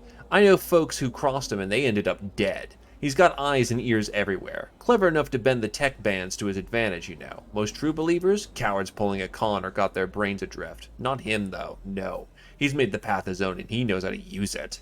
Welp, he finishes the drink in one long gulp. This'll be you then, and scuttles off just as a trio of burly thugs in the mining guild uniforms approach. Evening, friends. Next round on me. We reject the guilt bribery of mammon, says one of the heavies, spitting at your feet. The others look similarly uninterested in your offer.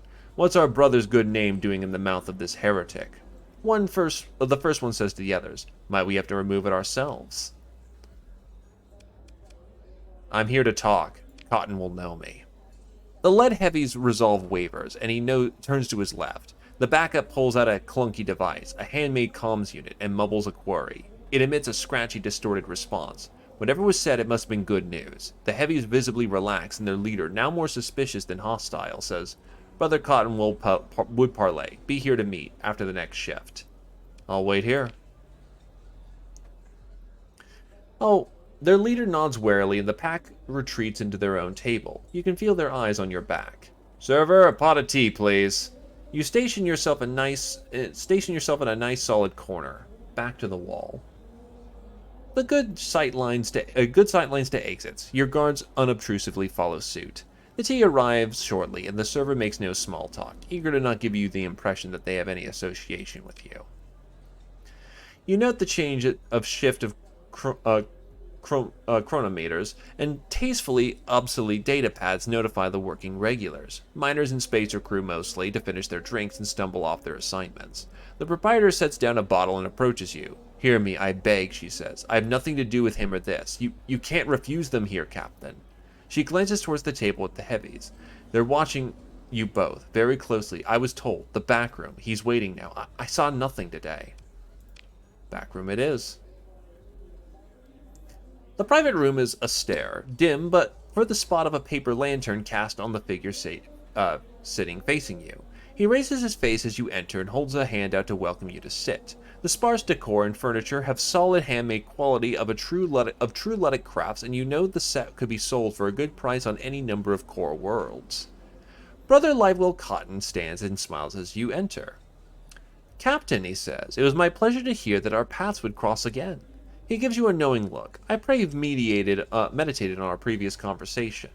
Won't you join me for tea? I'd offer it to you, my guest, the safety and hospitality that I've been blessed to provide. He notes your hesitation and sits first. Come along in your own time. I'm no scorpion, I do assure you. Sit. Cotton arranges 2 plain cups and tests the temperature of the teapot.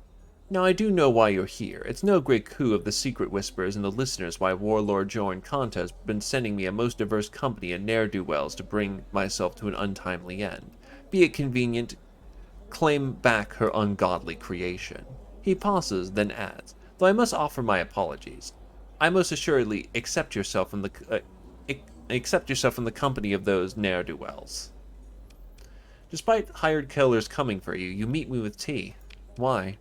Tell true, if I met with a hammer and a fiery sword, would you prevail? Cotton nods generously. Might that you do. Then what will my brothers and sisters have died for? The clone?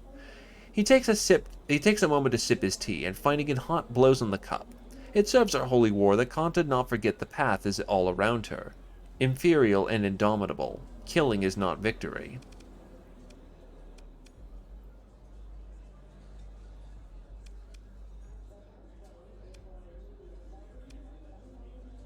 I suppose you have better things for them to die for. Yes, Cotton sets his tea down, eyes hard. Yes, I do. I did not don the blood-stained mantle of leadership lightly. It was to be my path, and I shall walk without averting my eyes from the truth of my deeds. Ludd's relevation is pain. He slams a hand on the table, rattling the dishware. Ludd chose the path not because it was easy or kind, or without suffering. He speaks in almost a whisper. He chose because it was good.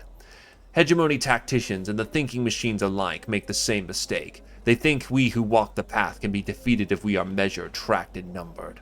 Our beautiful holy war is not a mathematical calculation, but the soul of humanity. What we fight for cannot be held in databanks and logbooks. He looks at you carefully. I am certain that now is not our time to do battle, he says. We walk a path, you and I, and here it crosses but does not end. I know not but that I must have faith. He sips tea. It's good now. You should have some. What do you want me to eat? What do you even want with the low clone if he's so ungodly? You know the histories of the great and terrible warlord, one Simos Lok, yes? Once a grand officer of the domain. Cotton looks distant. The Knights of Lud stood then with the hegemony, standing with pride against wrath. Was that the path? This abomination is a sad copy of one Simos Lok, concocted by a so-called Dr. Sidonia. He is a sick man, and to please Kanta for reasons I do not understand, he made a sick joke of the miracle of life. So what are you going to do with the clone? I thought its death to be a demonstration, just as a healer exercises a cancer, but as I held a gun to its head, my hand was stayed. I felt this was not the path.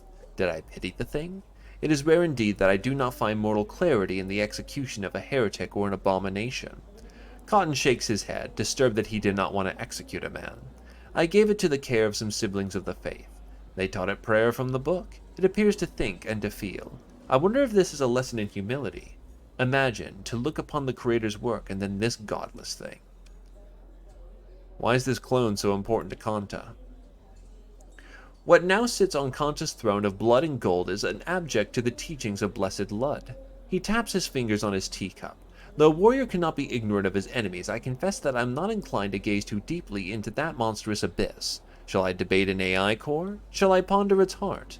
No, because it has no heart. No soul. It is a thing. Kanta wants the abomination, and that's all I need to know. Cotton meets your eyes, and you'll be the one to give the abomination back to her. You're just going to give me Loke. Yes, he says, eyes unblinking. It has no path here. Its presence is raising questions which ought not to be asked. So you will take it away from my people and go. This is unexpected. By both of us, I tell you true. I have prayed long on this matter, he says, bringing his hands together as if in demonstration. Once long ago, I was in a prison cell. I heard a music like the holy penumbra, from afar, a choir of angels. My heart leapt to be touched so. Eagerly I listened close, and not in a blink was it gone. For just a moment I was touched by grace. Do you understand? My life turned at that point. I found the path. The music did not return, so that was my one moment. I thought I had confirmed my righteous calling, and that was enough. For years I heard nothing. I expected nothing. Then one day, not too long ago, he visits haltingly, looking troubled. It did visit upon me again. His voice is soft now. That was the day I was told you were to come here.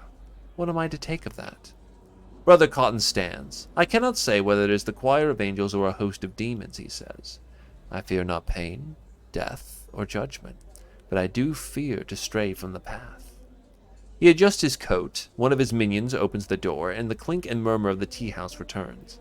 My people have already brought the abomination to your shuttle, and, as if on cue, you feel an urgent buzz from your comms. Go there now, with Ludd's peace, he says. Once outside the tea-house, you duck into a dark corner where the local vice squad is unlikely to spot you engaging in flagrant use of technology. You confirm via comms that Clone Loke has been indeed handed over to your waiting shuttle crew. You return to your shuttle and get the full but short story from your nervous guards. A squad of Pathers appeared, shoved a strange man into their hands, and then left. Inside, a couple of confused-looking Marines are watching Clone Loke eat a simple meal, space rations and foil. As you approach, Loke looks at you curiously, dropping the foil packet. With a bland smile, he says, "Lud blesses you. Together we will walk on the path." You tell the Marines to let him finish his lunch before escorting him to the brig for safekeeping. In before a suicide bomb. Or in before, he's a sleeper agent to convert pirates to Lud. That would be metal as hell.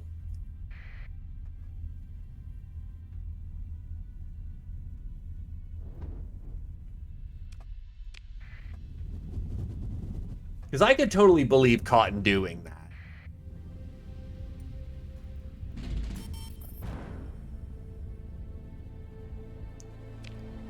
But it is a beautiful song. Why should one fear the music?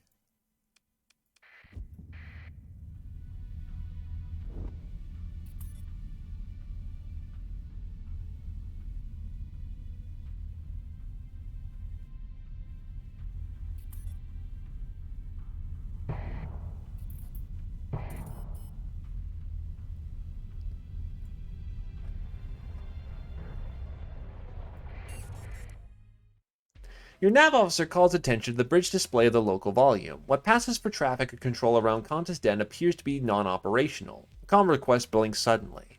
The warlord Kanta appears, a masked face atop a throne draped with the trophies of raids and conquest. Besides her, of course, is the Dr. Sidonia, who begins to speak. "Ah, so Captain, do you return our dear Loke?" Kanta booms over him. "Yes, a shuttle will take him station-side." Kanta breaks into a titanium smile. "Good, good," says Sidonia, rushing to get a word in. "The warlord is much pleased with your work. Now send me Zal." Kanta laughs inhumanly. "Ah," says the doctor, licking his lips. "I'm afraid that isn't quite so simple as that. You've not yet pleased the great warlord Kanta sufficiently for her to simply give her prize tinker." "That wasn't part of the deal, Kanta." Tactical whispers in your ear. "Captain, detected stealth mines arming, sparse development of fleet, damage outlook checking moderate. They want to show they can hit us." Kanta's voice rolls for the comms. Kanta wields, and it is Kanta who orders. "If we give you a gift, it will only be at our pleasure. You must learn." "Yes, yes," Sidonia agrees. "You must learn. Kanta has for you another task. Complete it without complaint, and perhaps you may win back her favor. After such an outrageous..." Zal joins the line, interrupting Sidonia. "I've decided to take the captain up on that deal," Zal says. Her voice sounds close, as if she's speaking from inside a vac suit. "Captain, I'm outside your flagship now, if you would please open the bay doors." Shock watches over Sidonia. "Impossible," he says, and turns to some minion. "Check Zal's quarters, now." Kanta's fleet roars painfully across the comms. "Call my fleets! Destroy that!" Her cybernetic visage crackles in the wash of static.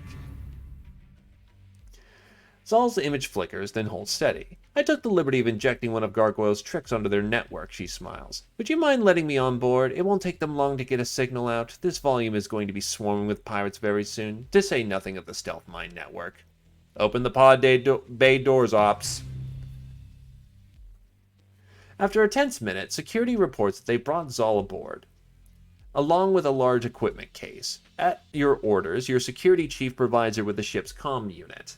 "I owe you one," Zal says, "and I think I can repay you shortly, but first you're going to want to get out of the stealth mine network. I think you have something Kanta values more than taking revenge on you. Or me." Security, toss the Loke clone out the airlock with a helmet. Security confirms your order. "Captain, your tactical officer reports. The stealth mines have disarmed. We're clear to disengage."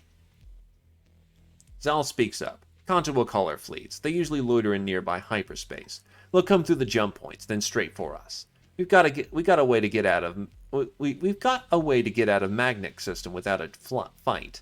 And you hear her smile in her voice. "In the equipment case, I brought on board a fully operational Janus device." "This isn't going to be another Galatea incident, is it?" "It won't be," says Zal. "I promise. And besides, if it was, imagine the hammer that would fall on Kanta." "Nav, set a course for the magnet gate."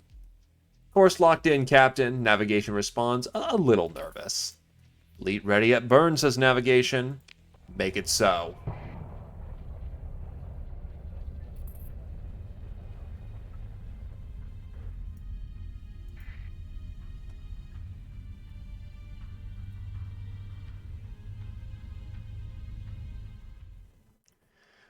Before you hangs the gate, a vast and potent derelict of a former age. Your command interface lights up. Execute scan blinks expectantly. The gate awaits, cold as a tomb. You'll need to scan the gate, Zal says softly on your comm feed. And then, Zal says, I give you my working Janus device. I can hook it up to your flagship's hyperdrive. Then we can travel through the gates of the Galatea system. You know Provis Bar will never let you go, right? We'll see, Zal says. Your command interface lights up. The scan begins, a line of disruption flaring between your flagship and the gate. Spirals and ripples spill and surge in non-Newtonian bursts and form a point from the center of the gate. No, not a point, a circle, a sphere, a torus, an inverted funnel. Then some geometry that does not parse. You hear the faint music. Captain, your sensor officer reports. The scan is complete. You have scanned this gate and discovered the rhythm of the secret heart of the ring, hidden in the slip of space. With your permission, Captain, Zal says over the internal comms, I'll jury-rig the Janus device into your flagship's hyperdrive.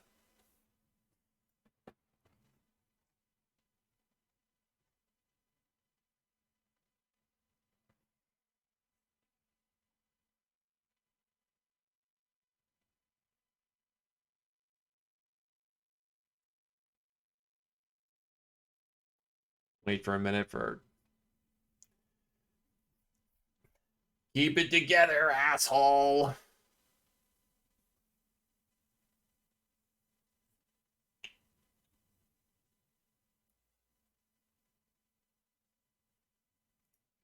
Hook up the Janus device. On it, she says, it takes mere minutes before your chief officer reports that the integration of the Janus device into your hyperdrive system is complete. The Janus device is ready, Captain, at your navigational officer reports. We can traverse the gate, sir, at your order. Zal, how do I know it isn't going to explode on me again? Captain, Zal says, I'll try to be brief. First, Silica was sending me the Galatea's Academy's schematics and experimental data all along, including the results of the failed prototype test. Second, the Academy did not have access to, I'll admit, my considerable and unique skills. In Kanta, those pirates can buy, cheat, and steal some fine gear on short notice. Third, I'm not going to apologize, but Silica and I held back the working device. It was my idea for leverage over Bard. And this time it'll work? If it doesn't work, Captain, then I've been wrong about everything, and Silica has been wrong about everything. I trust her. She hesitates, and then says, with my life. The Janus device is ready, Captain. Nav, activate the Janus device and take us in. The hyperspace manifold pulses coolly and then warmer. It is working. Your officers operate with a collective cool, but you can feel their tension. You're about to do what no one has done in over 200 cycles.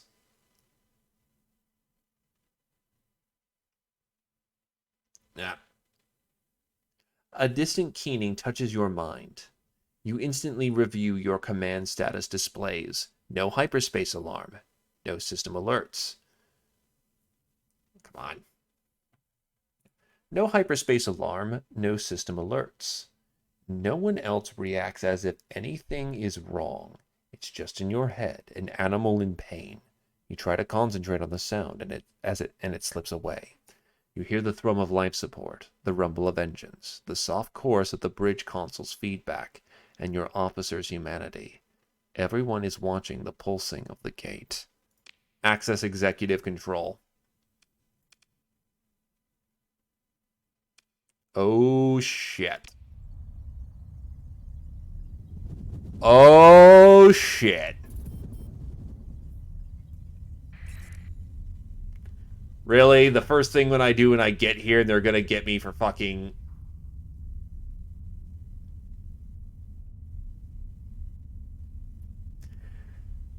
I suppose one last time, huh?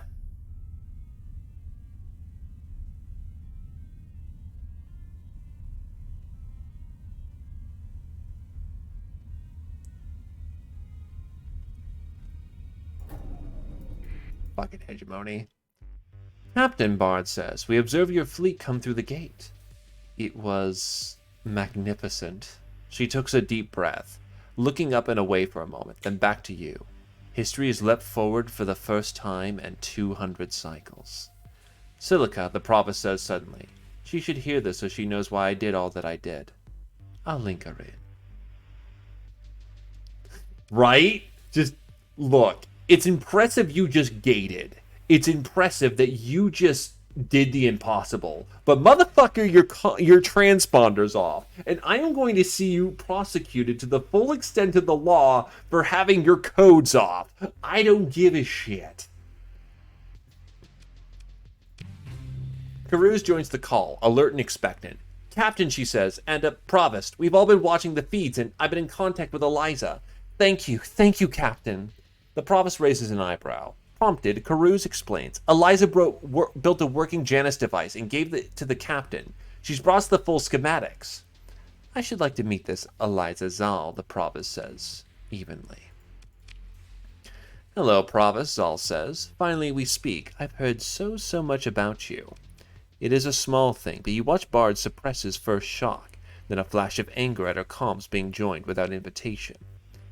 Eliza Zal, Bard says. You can almost feel her judging through the comm link. This is all very surprising, she says. Off balance.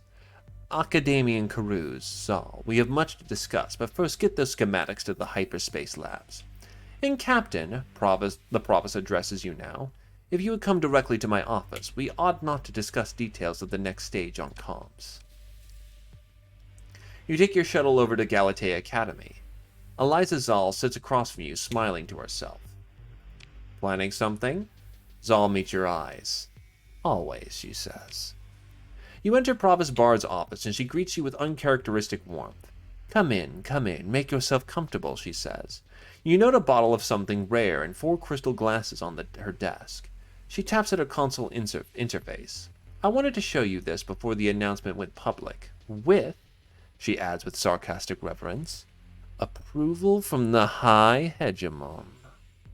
With a flicker, the holoprojector beams an image into the large central volume of the office. Your flagship triumphantly exiting a gate. Drive aglow, hyperspace bubble rendered in a visible EM as a victorious golden aura. And this little show is only the first step, Captain. A link between 2 gates is momentous, but it means that so much more is possible. If we can open one gate, then we can scale the technology to open more. It will take nearly unimaginable energy and the resources of a sector-spanning empire. Bard brings her hands together, staring at the hollow, and taps her fingers as if to let up excess energy. Though the factions of this sector are weak, the bones of the Dominion are scattered all around us. Academian Simosolsa has located a derelict coronal tap, which could provide the energy required to, theoretically mine, open permanent links in the gate network. And what if Carouse's theories imply are true? The Provost's attention turns to the world around here. Where is Silica? She was to report here after securing the schematics. She taps a key on her desk console, a touch of annoyance in her voice. Sebastian, have Carouse and Zal. Have them sent in. She shakes her head and gives you a see what we must deal with look. As she turns away, the comms unit chimes. She turns back. What is it, Alvis? Is she on station or not? Stop stammering, and it is a simple yes or no question. I see. She taps at her comms, the triumph draining from her expression.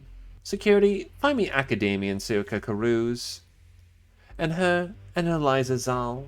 Yes, immediately, top priority. Another tap, and give me that intrepid hacker. Yes, I mean Gargoyle. No, just on comms. Sneak a glass of victory spirit while you still can. With Bard's attention thoroughly and increasingly furiously focused elsewhere, you pour yourself a glass, sample the fumes, and sip. Some kind of brandy. Eveningtide, judging by the bottle, a stylized arc of solar mirrors over a celestial orb. A fine vintage. Subtle. Powerful. Unexpected. You're beginning to suspect that this might be the highlight of the rest of the day. Gargoyle's face appears, projected over an expensive desk. Where are they? Bard demands. By Lud's 7 hells, I will sell you piece by piece to Tritech if you lie to me. The hacker goes very still, staring at the hissing crack of the bulkhead threatening to collapse into the vacuum. I do not know, Gargoyle says deliberately. I did not assist them in some scheme, though perhaps I did. Though they never said it was their intention, I simply provided the tools they requested. Programs, codes, advice. So you helped them, Bard shouts, for the protection I provided, asking the High Hegemon himself to overlook your crimes. You repay me with this treachery. Gargoyle holds up a hand. No, look, I admit I suspected something, but I didn't ask. You gave me implicit instructions to fulfill any request. Anything made by silica. You can tell the hacker is repressing an impish smile. And I have the recording. Do anything Caruso says, you said. And I don't want you to ask any more inane questions. I believe those were your exact words. Bard slams her hands on the console, terminating the link. Her personal comms chime, then chimes again. She picks it up. Speak. She listens for a moment, then clicks off comms without replying. Her hands trembling, she removes her spectacles and you can hear a small snap. She turns away, body rigid. Have you a knife for me too, Captain? Barnes stares out the window, broken spectacles dangling from her hand. An open gate, your fleet poised, triumphant in flight from the cascading hypervortices of the Great Maw, spins slowly and silently from the hollow projector.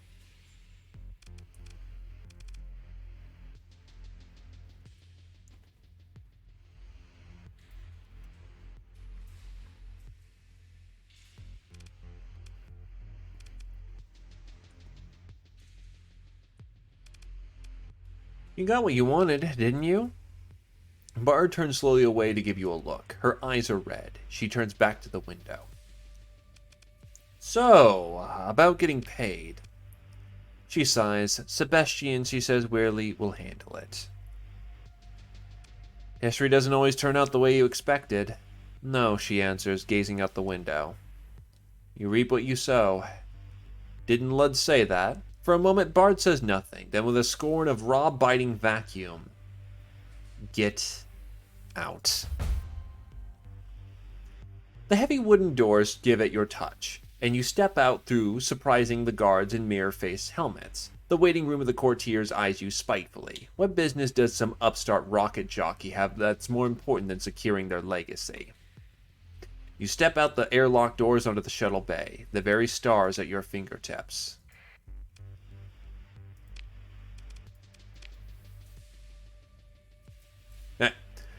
I was curious about something.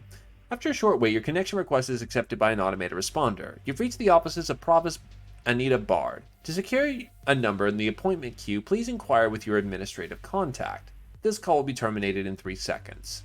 The machine is true to its word. Welcome back, Captain. It's good to see you, Sebastian says cheerfully. The Provost seemed quite upset last we spoke.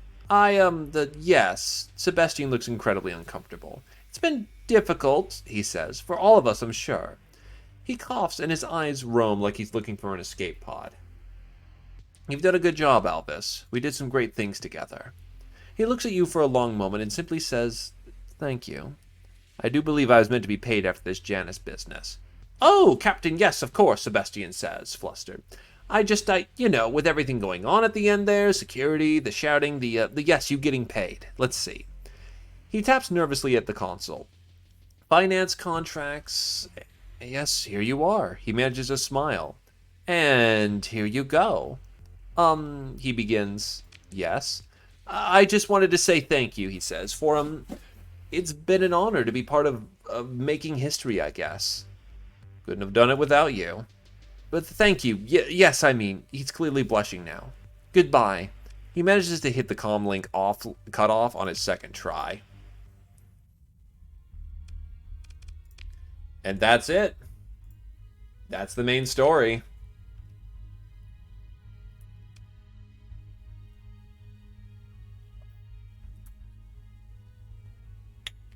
And yeah, you know that's going to be part of the propaganda. Turn on your fucking transponder.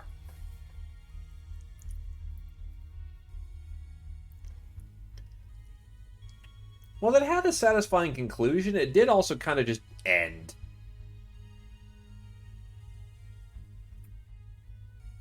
I can sort of see why people are not the kind of want more going on. Because that kind of just ends. You have gate travel, but for the most part, I've basically got everything all lined up in a row. I've got colonies. The only thing I have left to do is apparently Omega things. But basically, I can jump anywhere now. And once I get back down home, I can just get my gate up and running, and now I don't have to just handle it.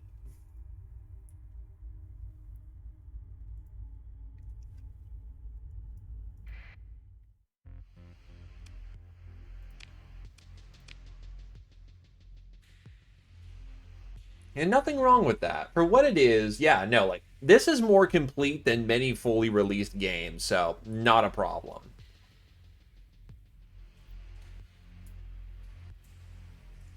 To be fair, the shunt was only, you know, an idea when she thought all the pieces lined up. And indeed, there's all the mods, which I may take a crack at. For right now, that may be enough Starsector for me. You enter the ID, hands hovering over a red glowing confirm sigil. Your comm officer nods, ready to respond to whatever surprises Gargoyle thinks would be amusing to send through the link this time. The display resolves from a mesmerizing fractal battleground to a familiar face grinning impishly at you. Ah, Captain, are you back to find something interesting to do? I've got all sorts of wonderful ideas. So Bard hasn't thrown you over to the hegemony yet? Nah, we got too much to offer one another, Gargoyle says casually. Me, peerless skill, wit, and resourcefulness. Her, boundless ambition exceeded only by her resentment. Is that it? Hacker ticks off an additional finger. Me, the dirt from both near and far. Another finger. Her, credits, legitimacy, and if not forgiveness, then a clear head about the value of an asset despite personal feelings about said asset. I'll be fine, Gargoyle says, waving a hand dismissively. I must say, though, I am touched you are so deeply concerned about my well-being.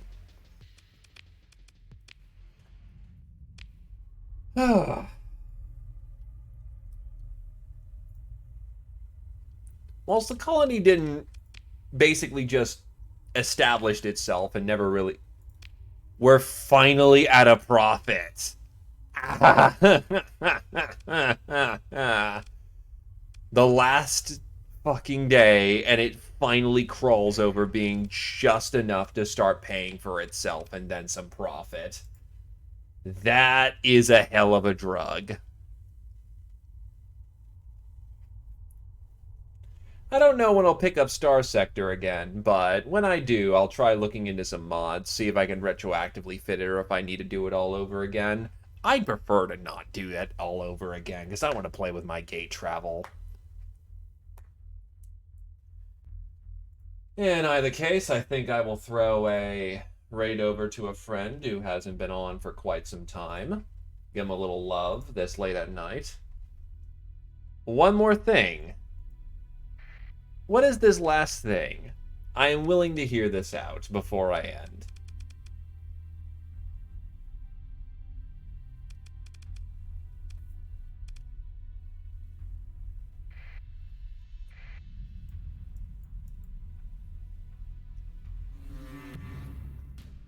There we go. That's what we were waiting for.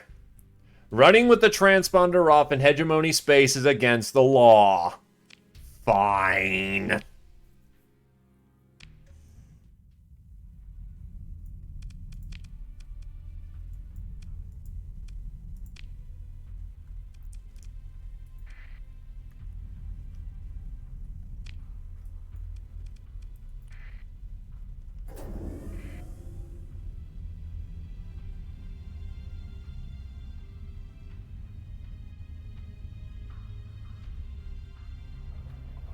It's been a couple of days at this point.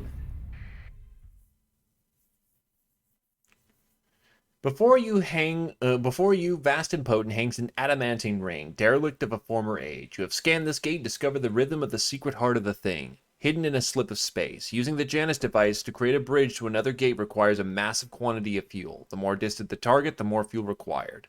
The Janus device operates by transferring enormous amounts of peculiarly phased energy via a lead ship's hyperdrive field to stabilize the gate-to-gate connection.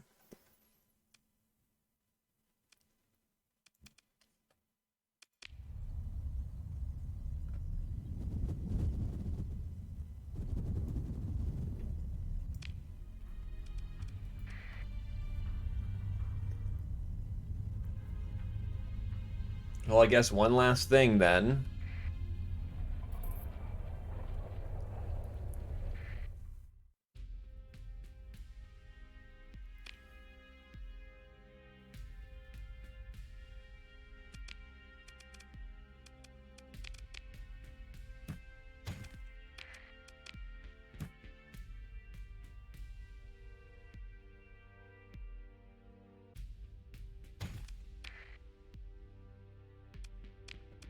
It was good.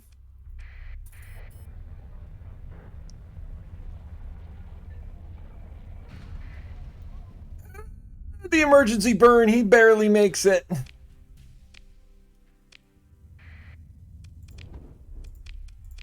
Oh, wait. Is it not integrated?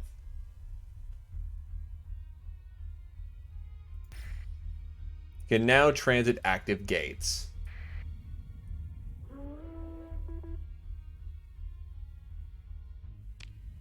A threat? What threat is outside that can actually challenge me?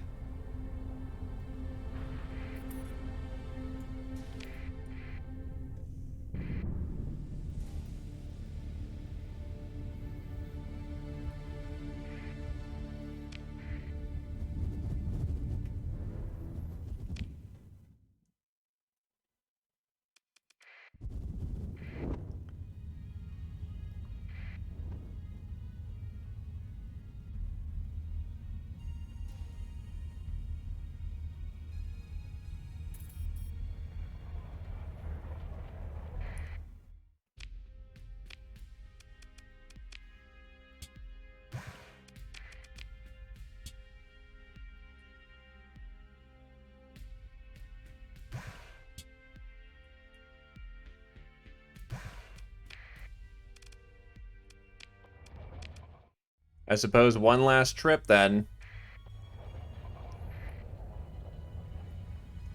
Yeah, no, definitely. They've definitely kicked open the door for interesting things. Now that the gates work again, that opens up a lot of opportunities.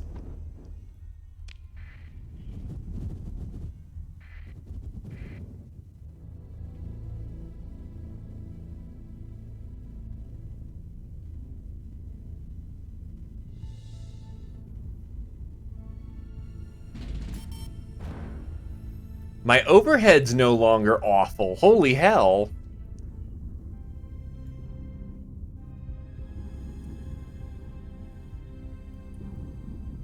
It's amazing.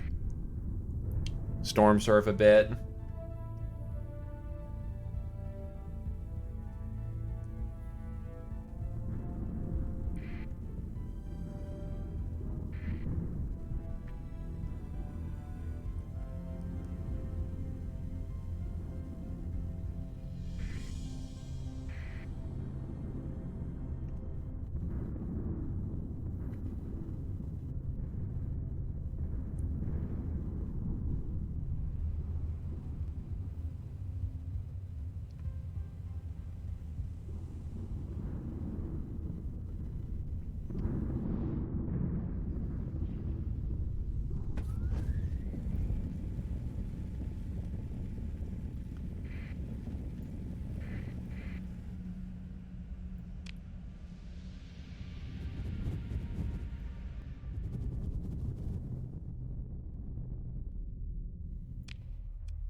Ah, I jumped in the wrong star.